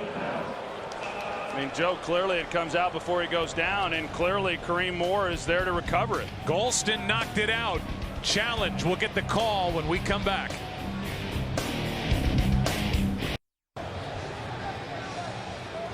Alberto Riverone is still under the hood. It looks like this is a turnover. Mike Pereira is with us. There was really no call initially, Mike, and it seems that there was a clear recovery by Washington on the fumble by McCoy. Yeah, this is one of these, Joe, where you have to win 2 parts of a challenge. You have to win the fact that it is indeed a fumble, and then you have to see that there is a clear recovery from Washington here, and you really have both. So they're going to reverse this and give the ball to Washington. Yeah, and the umpire, as you can see, Joe, see the umpire getting that look? That's a foreign look to him. If he's back in his old spot, and, you know, the league was concerned about this, when the runner's going toward the umpire on these draws and runs up the middle, he gets a clear look. Here, he doesn't get the clear look. You can see him tilting his head, but going away from him, he's not used to that, and that's one of the issues that was a concern, and that we knew that replay might have to get involved in plays that he normally would have got. Hey, Mike, let me ask you: is there a time limit anymore on these referees going under the hood? I mean, these delays are getting ridiculous. Well, I'll tell you what, the first one I thought was inordinately long. But remember, you get a minute to make the decision, then as long as you need to figure out where to reset it. Well, here comes a call from Alberto Riverone. Prior to the runner being down, the ball was loose. It was recovered by Washington at the 20.5-yard line. They will take over there. 1st down. Washington will not be charged with a timeout. Clock operator, please reset the clock to show 4 minutes. 4 minutes, please. So they're going to put time back on the clock. That was part of what Alberto Riverone was looking at under the hood. So 4 minutes are left in the 3rd quarter, and the turnover gives the ball to the Washington Redskins. So, Troy, the minute the Eagles start to get something, they have a conversion on 3rd down. They hand it to LaShawn McCoy. He turns it over, and the Eagles trail by 11. Now the Redskins have the football. That's kind of been the story for Philadelphia throughout this game. You know, this time it was a turnover, and then previously what we've had is a number of penalties that have killed some drives where they've had some success. Here's Ryan Terrain. That was well played by Quentin Michael, who came up a gain of 2. Next weekend on FSN, it's a college football Saturday triple header. First, the Big 12 takes center stage when Baylor battles Texas Tech. Jonathan Franklin leads surging UCLA, Troy, against Kevin Riley and Cal in a Pac-10 showdown, and Colorado goes head-to-head with conference rival number 23 Missouri. College football Saturday next weekend on FSN.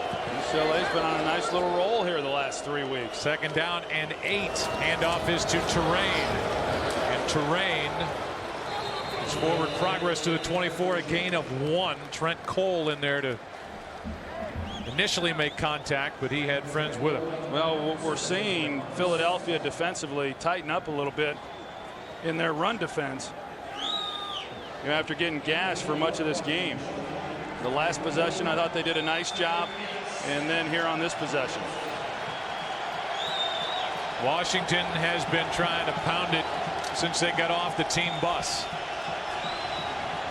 Today they've run it 24 times compared to their season average of 19 times in a game. Lowest in the NFL coming in. Penalty flag, looked like a false start on Hire, the left tackle. False start. Number 74. Offense. 5-yard penalty. Replay third down. Hire was getting in his track stance, so they were rolling out to the right, so he was going to get a head start and see if he couldn't get going. It's third down and 12. 2.5 left in the third quarter. Crowd's trying to get into this game, but it has been rather lackluster performance by the home team.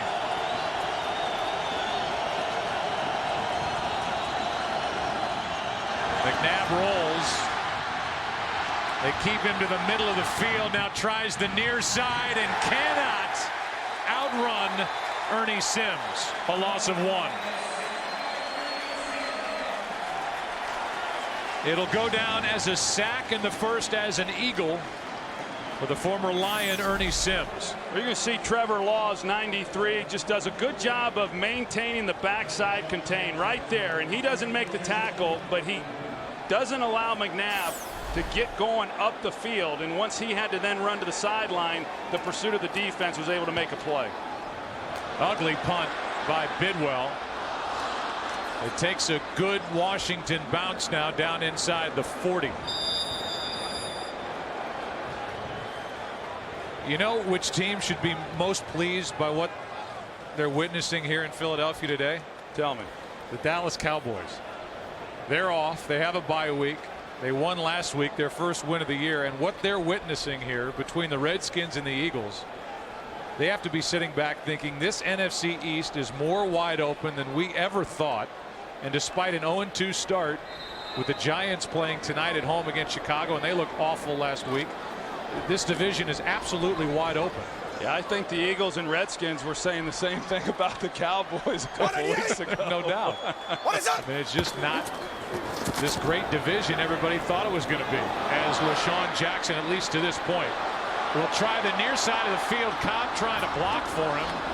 McIntosh in on the stop with D'Angelo Hall, a loss of 1. You know, that's usually a futile effort when you try to traverse field and come back the opposite way. And Barry Sanders is about the only guy that I've seen who's able to do that with any regularity and make a play out of it. But at one point, it looked like McCoy may have some room to run. That's hard to do with the speed of these NFL players. Said Jackson, that was McCoy, and now McCoy gets it on a handoff, and he goes backward thanks to London Fletcher, a gain of 2. And this crowd wants to see something from this offense, and I think they want to see it more down the field. They're not stretching the defense at all. Little different game plan that Marty Morningwig is calling since Kevin Cobb got in the game. About 40% run since Kevin Cobb took over. You know, obviously they typically throw the ball much more than that, but they've protected him a little bit here, and then with the shorter throws. But no doubt they've got to try to stretch this defense. And this defense has been playing still a fair amount of coverage, but they haven't been able to hit that intermediate area. Cobb steps up, pulls it back down, and now loses the football. It is a fumble. Winston Justice is there to try and get back on top of it. Carter knocked it out. Justice recovers the fumble. A loss of 7, and it's 4th down. That's the end of the third quarter in this homecoming for Donovan McNabb. He and his Redskins on top 17-6. The NFL on Fox will continue after this from your local Fox. 17-6 as we start the last quarter here in Philadelphia. Sav Rocca will punt it for the Eagles with Brandon Banks who made the first big play of this game with a 51-yard punt return early.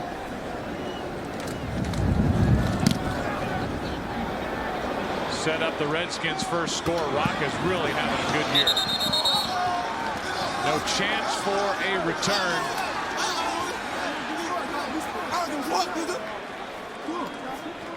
After a 52-yard punt. How about a little then and now? The Philadelphia Eagles select Donovan McNabb, quarterback, Syracuse University. From Syracuse, number 5, Donovan McNabb.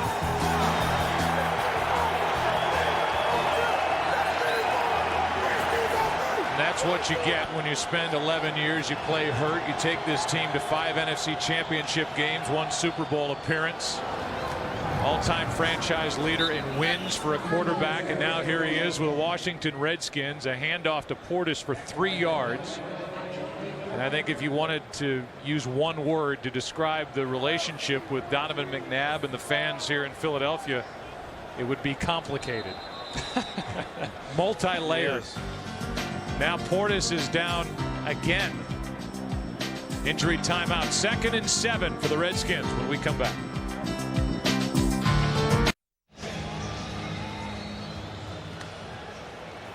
Looked like an injury to the left ankle of Clinton Portis, who was limping as he left the field at 2nd and 8. For the Redskins up 11.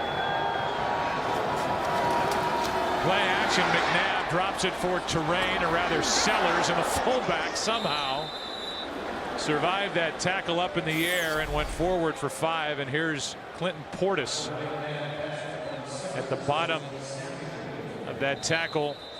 Quentin Michael. And now down is Asante Samuel, who was, what is it with these fullbacks thinking they're hurdling everybody? I don't know, but his right knee went right into the head of Asante Samuel, who is now down and getting checked out by the medical staff of the Eagles. And McNabb had Quentin Michael in his face. And a little banged up at the end of that play. Meanwhile, it's going to be an important 3rd down here for the Redskins as they lead by 11 with 14 minutes left, and Asante Samuel able to pop up and jog off. You know, we talked about Clinton Portis, and we showed the injury that he just suffered and what his career might have been had he have stayed there in Denver. As successful as he was his first 2 years, you know, he has run the ball 325 carries plus 4 out of the 6 seasons that he's been with the Washington Redskins. I mean, this guy has taken a pounding during his time here with Washington. He is a tough son of a gun, but he has aged with all the hits he's absorbed. It's 3rd down and 3. McNabb steps up, throws, and skips it to Cooley. Incomplete. It's 4th down. I think that's the throw that these Eagle fans have gotten used to seeing over the years is, you know, when Donovan gets a little bit rushed, he has a tendency to really drive the ball down into the ground, and he had a chance on Cooley.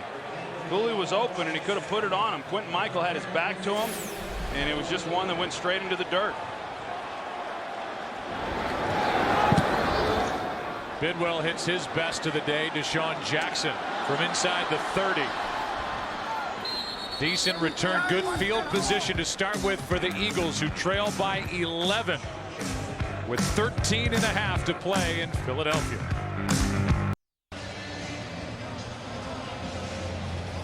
Well, Clinton Portis exits, going to get that leg looked at. Kevin Cobb has got to make something happen right now. He's had 4 drives. 16 play, 69-yard drive for a field goal. A couple of 3-and-outs, and an 8-play drive that ended in a fumble. All day, here's Jackson, and he is missed. Broke free at the end, and Kevin Cobb missed him. 2nd and 10. Boy, he had him too, and Washington, he had Washington's attention. Once he gets into the secondary, he's got Rocky McIntosh, and then LaRon Landry was looking him up as well, but he just ran right by all of those guys. And if Kevin Cobb had just put a better ball out there, then Deshaun Jackson makes the catch and had a chance to even score a touchdown. One of the few times they've stretched the field since Cobb took over. Still just one catch for Deshaun Jackson. Cobb steps up and somehow stays on his feet, breaks a tackle, and picks up a first down. Good run, tough run by Cobb. Here's a game break. Here's Kurt. Jacksonville seemingly always plays Indy tough. Today, no exception. David Garrard hooking up with Maurice Jones-Drew in the fourth quarter. Second TD for Jones-Drew and a 28-21 lead. Less than 2 minutes to go for the Jaguars. No throwing pass. All right, Kurt. 188. What's the hard on? Right. 390. Bring it on. Cobb with time penalty flag in the area of a hold. Avant makes the catch. It was the umpire who threw the flag, and it's coming back. Holding number 79. Offense. 10-yard penalty. Still first down. Now Todd Harriman gets in on the action. Todd Harriman's right here, the left guard. And this time he's got the assignment of tackling Albert Hainsworth. Pretty easy call, but you know what I've seen, forget about the hold for a minute, but you know Kevin Cobb has had some time and he's just not been able to get the ball out, whether that's been good coverage at times or just some indecisiveness on his part. So now first and 20. Crowd won't like that as LaShawn McCoy gets 3. Hainsworth on the tackle. Tonight on Fox, an all-new Family Guy asks, what if Brian and Rush Limbaugh were roommates? The impossible happens when the king of conservatives comes to the doggone liberals' rescue. Will this be the start of a beautiful friendship, or will things turn ugly? Rush Limbaugh guest stars in an all-new Family Guy at 9 Eastern, 8 Central on Fox. Cobb has to roll, gets away from Orakpo, and now will cut upfield. He's run the ball hard, hasn't thrown it with much precision, picks up 10. Let's go down to Pam Oliver. Well, Joe, you saw Clinton Portis lip off the field. I tell you, they spent a lot of time working on him before what looked like that ankle injury from the pictures that we showed, but he has a groin injury. He's questionable for the rest of the day. You see that left ankle getting pinned underneath. They're calling it a groin, so the tackle by Quentin Michael sends Clinton Portis away, and now it's 3rd down and 7 for the Eagles, who trail by 11.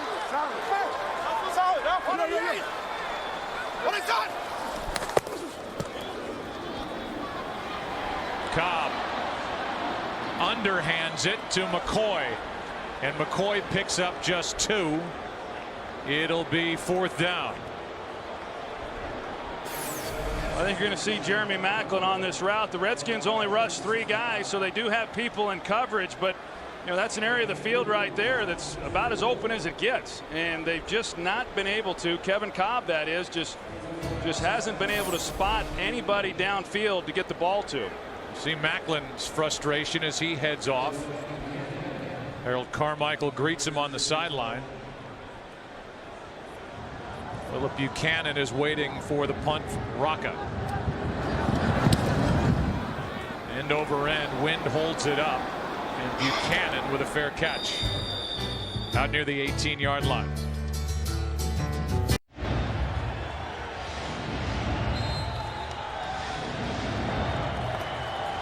Up above, our aerial coverage is brought to you by DirecTV. Down below, Donovan McNabb and the Washington Redskins lead by 11, over 10 to go.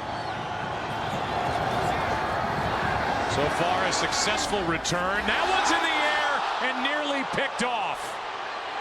Off the arms of Sellers and almost into the arms of Bradley. Well, we talked about it a couple possessions ago that the defense, you know, really needs to make a play based on how much the offense is struggling, and what a great opportunity right here. A ball that falls right into the lap of Stuart Bradley, and he's just not able to catch it. A break for Donovan McNabb on a ball that went off Sellers. 2nd and 10.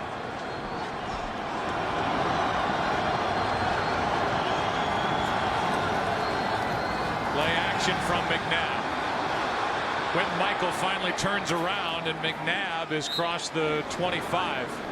A gain of 8. Quentin Michael, he didn't even know where the ball was. I think he still thought that it was handed off. He didn't know that Donovan McNabb had the ball and had kept it on the naked coming back his way. You know, it's such a staple of this offense that if you get the pursuit on the backside overflowing, then you come out on the naked with the quarterback, and of course with Donovan's ability to run, he has that option. Or as we've seen over the last few weeks, especially against Houston, some of the big plays that they made off of the boots. Add the word bootleg to the naked thing. I will. 3rd down and 2. McNabb completes, and a first down catch by Joey Galloway, who has been at it forever in his 16th year out of Ohio State. 3 receptions coming into this game, and you know, Joey is really their deep threat, and so every time he lines up, you expect him to go down the field. This time he just comes underneath, and an easy completion for him. But I'm shocked, Joe, that he's still playing. My last season in 2000, he was with the Cowboys, and if you would have told me that he would be playing 10 years later, I'd have told you you're crazy.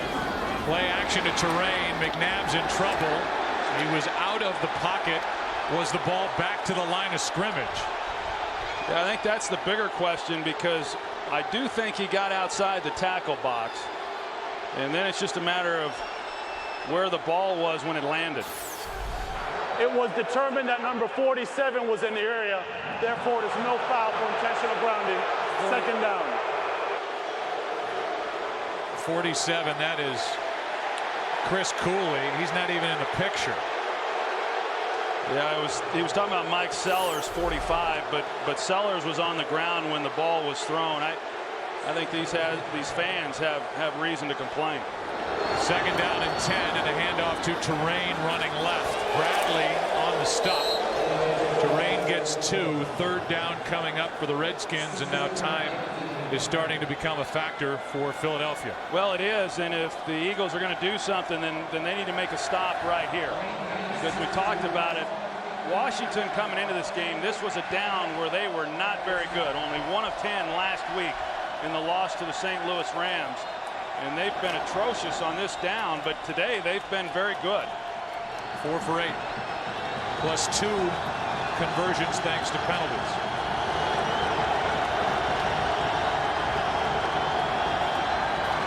Third down and 8. McNabb airs it out. Downfield and out of bounds is Anthony Armstrong. Somehow comes down with the ball, but the throw carried him out of bounds. And with 7:51 remaining, it's 4th down. Yeah, and then you just got to keep this ball in play. I don't know if the wind maybe had a factor in this or not, but you know, whether it was in or out, that was a heck of a catch there by Anthony Armstrong. But he got by Dimitri Patterson, and if Donovan had been able to get that ball in play and out there, that was a touchdown. Here's that end-over-end punt. Kind of an odd choice by Josh Bidwell. Not a very good punt. Decent field position for the Eagles after just a 32-yard punt by Josh Bidwell. Certainly the biggest threat on each side coming in. Not a factor. Guy on the left. Moss has no catches. Deshaun Jackson has only 1. What is up? Starting at their 35, down 11. Cobb to Schmidt. He's been one of their biggest weapons, and he is wrestled out of bounds with a 13-yard catch and run by McIntosh. I think you go back and take a look at what Washington has done with Deshaun Jackson. They've just kept the safety over the top. He's drawn a lot of attention. You know that if you're going to eliminate the big plays, then you've got to be able to somehow slow Deshaun Jackson down and bang him coming off the line of scrimmage, and that's what they've done. He's only been targeted 3 times the entire afternoon. Oh, and Schmidt has 3 catches. This catch is made by Avant as the Eagles hurry it up, a gain of 7. And all of this, remember, after Michael Vick went down early in the first half with rib and chest injuries. Well, this is the guy right here that they haven't been able to get the ball to. Jeremy Macklin has had some opportunities for some plays. Setting up a screen for McCoy.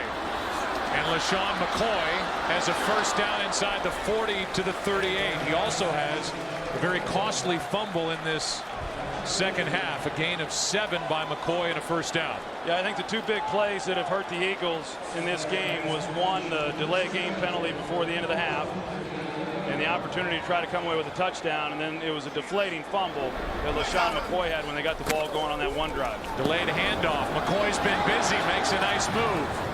And on first down, he carries the pile inside the 31 for 7. Still time left with just under 6.5 to go and all 3 timeouts remaining for Philadelphia.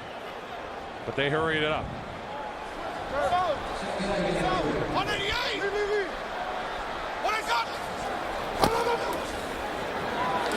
Vick, rather, Cobb throws, and the catch is made by LaShawn McCoy, good for 5 and another first down. And again, it's everything around the line of scrimmage. Yeah, and he's just not really seeing the coverage. I mean, they're playing a lot of 2 deep safety looks, and so there are holes within that defense that you got to exploit, and they're getting some receivers in those areas, but Cobb's just unable to pull the trigger. Handoff underneath to the 20 is McCoy. And I think that Marty Morningwig recognizes that and understands that Kevin Cobb is just not really seeing the field all that well. And so, you know, they're running a lot of these draw plays, trying to pick up positive yardage. And that's taking a lot of time off the clock. Cobb slings it. There was a lot of contact and a flag on Buchanan. Interfered with Macklin.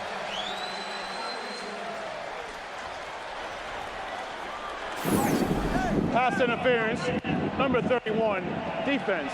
The ball will be placed at the spot of the foul. Automatic first down. That's only the 3rd Washington penalty of this game. The Eagles have been penalized 8 times. Meanwhile, the longest completion for Kevin Cobb in this game is 18 yards. First down at the 15. Yeah, what's it? Where we at? Like 59. 59 now. 98. What is that? Cobb throws wide open, and the catch is made by McCoy. Down to the 9. I mean, you've got to point out also, Joe, that this is a pass defense that came into the league giving up, or came into this game as the 2nd worst pass defense in football, giving up well over 300 yards a game. And the last ranked defense overall, 2nd and 4. Again, McCoy. And McCoy takes it down to the 5. Depends on the spot. They're saying first down. It'll be 1st and goal. 4.5 to go. Well, it gets harder. I know you get a completion right there, but the throws get harder the closer you get. So you had some chances there to kind of spread people out and take some shots. Well, now it gets really difficult. Cobb over the middle for the touchdown. Selleck.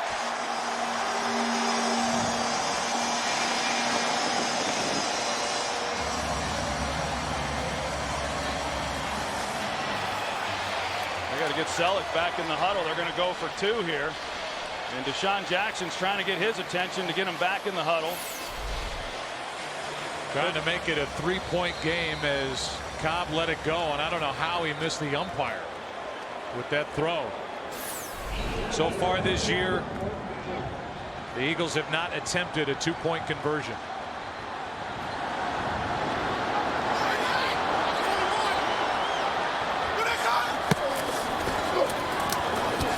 Cobb with time. It's tipped and incomplete. Pass intended for Avant, and that keeps it a 5-point game. You know, every team comes into a game and they know that if they're going to go for 2 after a touchdown, what play it is that they're going to run. They rep it during the week, and so there was no mystery as to what play was going to be called here, and there was never an opportunity to try to get the ball into Avant right there. He was awfully well covered. Back to the touchdown and the fastball that Cobb threw into the gut of Brent Selleck.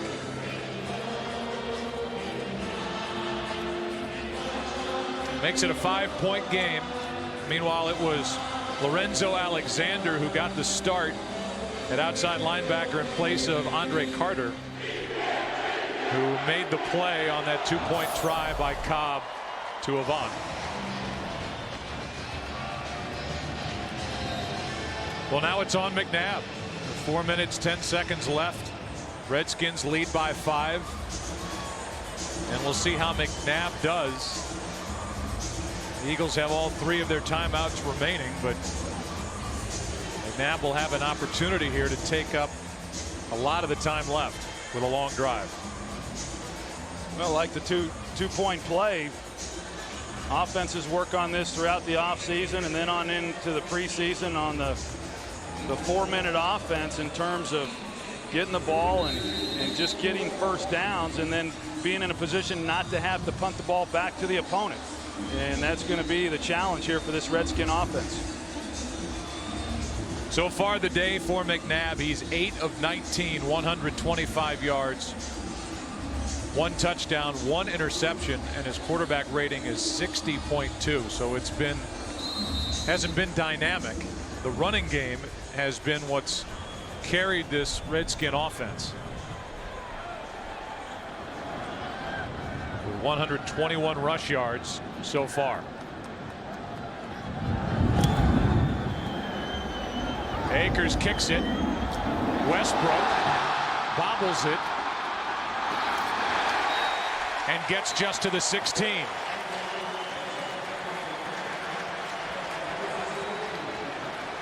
We welcome in a new audience joining us here in Philadelphia. The return of Donovan McNabb. Got a tremendous ovation during the pregame. Got his team down the field. A touchdown throw to Cooley. 14-0 game. Vick injured his ribs on that play at the goal line. There's a McNabb interception. A turnover by LaShawn McCoy. And just moments ago, a touchdown to Selleck for the Eagles to make it a 5-point game as the 2-point conversion was unsuccessful. Sims with a big hit. Carried by Ryan Terrain, a gain of 3. And Philadelphia will spend a timeout with under 4 minutes to play. And as we welcome you inside our broadcast booth, I guess in the way of what kind of a game has it been? It's been impressive on the ground so far for the Redskins. Yeah, I mean, that's really all they've been able to do. I mean, Donovan McNabb hasn't had to do much, but they've run the ball better than they have all season long. And then, you know, Philadelphia, looking at them, the opportunities that they've had, they've hurt themselves with the penalties and then, of course, the turnover. But I think the ability for them to get down the field on this last possession and get a touchdown at least has put the pressure now back on Washington. Philly with 2 timeouts left. 3:58 remaining.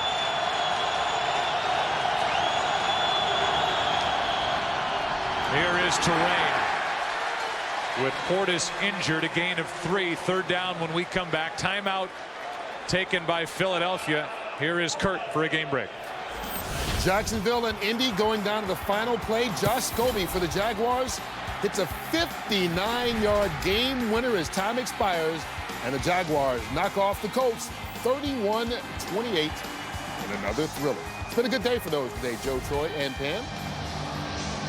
All right, Kurt, thank you. Here in this game, talk about the second half for Donovan McNabb. He has gone 2 for 11. And he is faced with an important 3rd down here with his team up by 5. Only 1 timeout remaining now for the Eagles, 1 for the Redskins.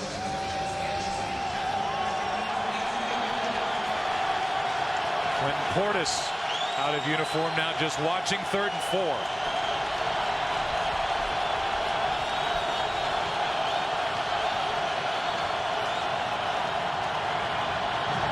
McNabb sprints to his right. Donovan McNabb with his legs with a huge Washington first down.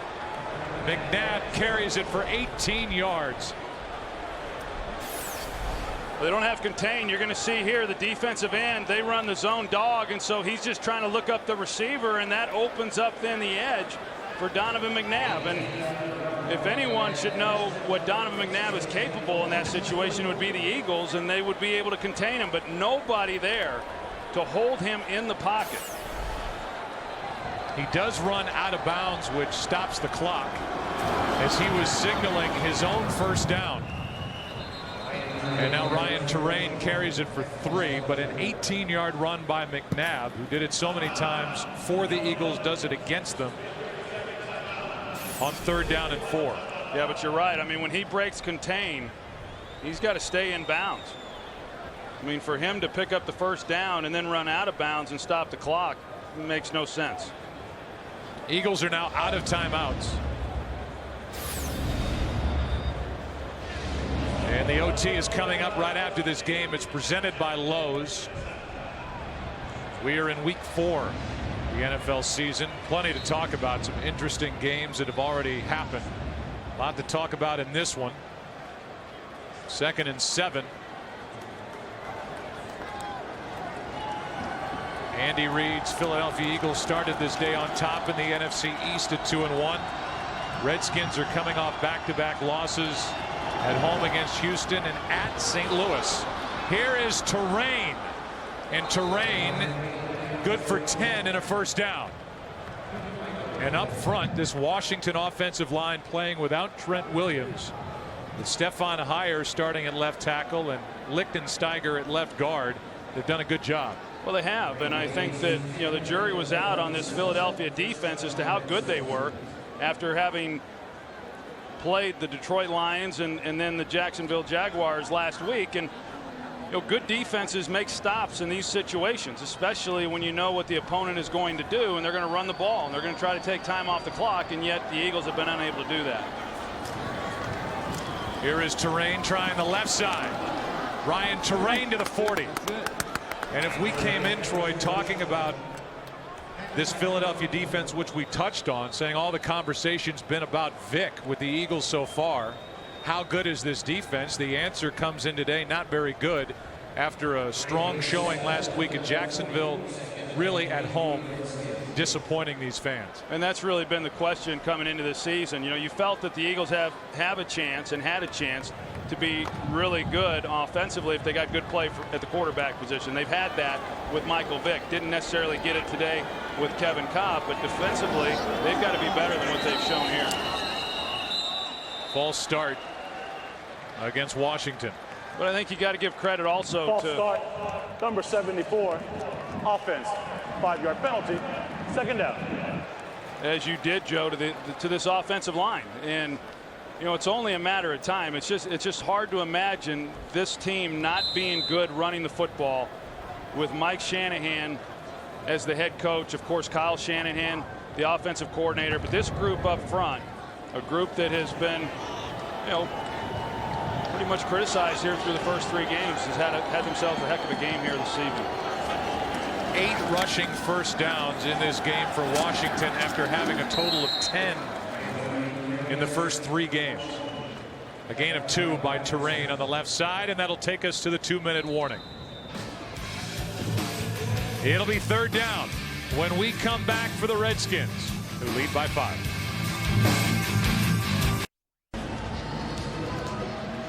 A new audience, so a game summary. There's the day in the return for Donovan McNabb. 1 touchdown, 1 interception, but it's been the running game of the Redskins that's been the difference. Michael Vick left early with rib and chest injuries, and here is a hold by the Philadelphia defense as Terrain gets 3, and it'll be 4th down. Here's the injury to Michael Vick between Kareem Moore and D'Angelo Hall. A rib injury, they added a chest injury to it, and he left early. Kevin Cobb has not shown much, and so Troy, that whole drama will continue with Cobb being named the starter coming into the season, having the concussion. Andy Reid saying Cobb would remain the starter, then he went back on that, said Vick would be the starter. Vick's hurt, now Cobb's the guy left, and he missed some open receivers and didn't show a whole lot here today. Well, he was 19 of 26, or is at this time. But yeah, I think some things have happened to Kevin, especially going back to week 1, to where he's been very, very conservative with his decision making and where he's going with the football. And because of that, they've not been able to get the ball down the field. So statistically, you'd say, wow, he's completed a lot of passes. They just haven't gone for very much, and so there's obviously now they get the ball here. He's going to have to get the ball down the field in big chunks, something that he's been unable to do throughout this game. Washington took the timeout, so 1:14 remains, and the Eagles will have to get the ball into the end zone. They have no timeouts left.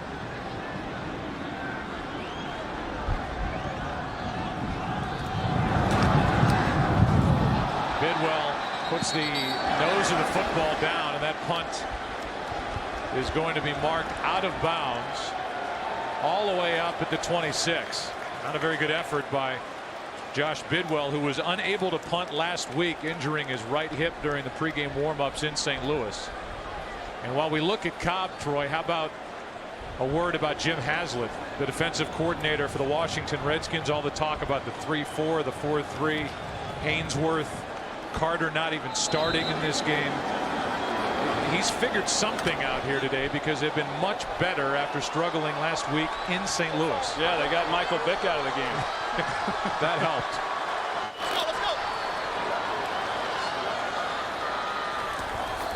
They need 74 yards in 67 seconds, and nearly picked off by Carlos Rogers. Deshaun Jackson, the intended receiver, and Jackson has not been a factor at all today. Well, Carlos Rogers could have ended it right here. And that's kind of been his deal throughout his career. He's a good player, a solid player, but boy, he has not made the most of his opportunities for interceptions when they've come. Only one catch today for the intended target there, Deshaun Jackson, second down.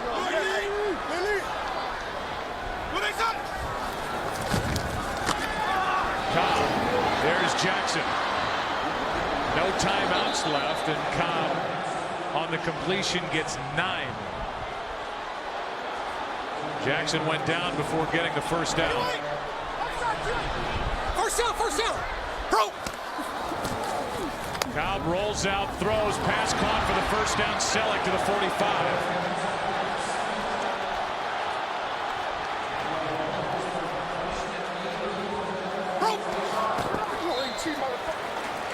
30 seconds left. And with everything being so close around the line of scrimmage, it's at least easy for the Eagles to get back, get set, and clock the football for Kevin Cobb. Yeah, a couple of things here, though, Joe, is that, you saw players moving, and when you're trying to get a receiver from one side of the formation to the opposite side of the formation, you're losing valuable time. So that took some seconds off. And now Washington's going to play deep. I mean, they're not going to give up anything big, but you got to force a ball down there. You can't come underneath to anyone. You've got to make a throw, and somebody's got to make a play. Here's one for Selleck. Penalty flag flies as Selleck had the pass thrown behind him. Couldn't make the connection. And it's a hold against Washington. Holding number 31. Defense. 5-yard penalty. Automatic first down. It was on it was on Phillip Buchanan, but it was against Jeremy Maclin where the flag came from, and they had a chance there had he been able to lead Selleck up the seam. Instead, that was a ball that got away from Cobb on his back shoulder, and a difficult catch there for Selleck to try to make. 26 seconds left. Passes high and through the hands of LaShawn McCoy. And he missed Deshaun Jackson. Deshaun Jackson is open by 20 yards. And Kevin Cobb's just immediately coming underneath. You see right there, I mean, you can't go out one-on-one on a March day out on the practice field and get a receiver any more open than what Deshaun Jackson was right there, especially in this situation. But Kevin has just been content coming underneath, but like I said, it's too late for that. You've got to force something up the field, whether it's covered or not. Here's one down the middle, and it's batted away by McIntosh. Selleck, the intended receiver. Now only 17 seconds remain.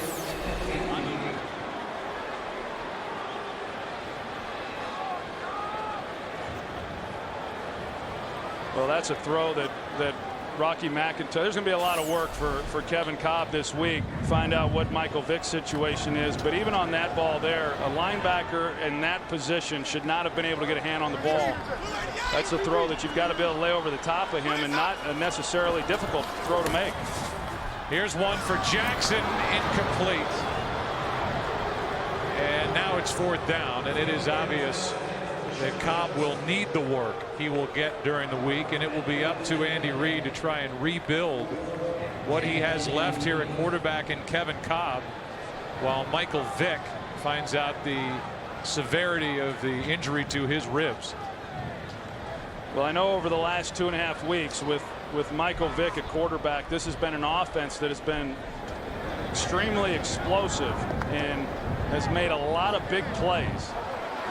But they didn't get any here this afternoon. This should be a fun day on the OT presented by Lowe's. A lot of great finishes around the NFL here in week 4. Here's Deshaun Jackson, and it's lateral time here in Philadelphia. It's McCoy who's out of bounds, and it at least gives the Eagles one shot at getting it into the end zone. And now you got Deshaun Jackson. He's slow to get up, and he's grabbing his side as well. The ball is at the 32. Jackson's going to the huddle. Remember, Philadelphia doesn't have any timeouts remaining. Well, you've got to throw this one in the end zone, don't you? Yeah, I think it's time to stretch the field.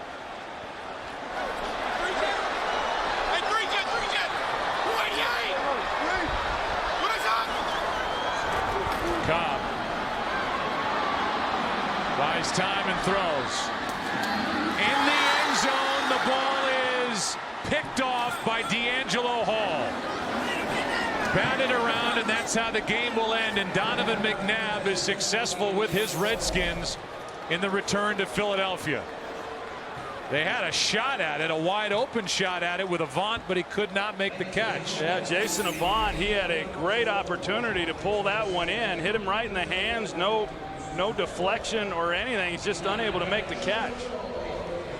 Our booth statistician Ed Svita tells me that Donovan McNabb finishes with a quarterback rating of 60.2, but he's a winner in his return to Philadelphia. Back after this, Skins win it by 5.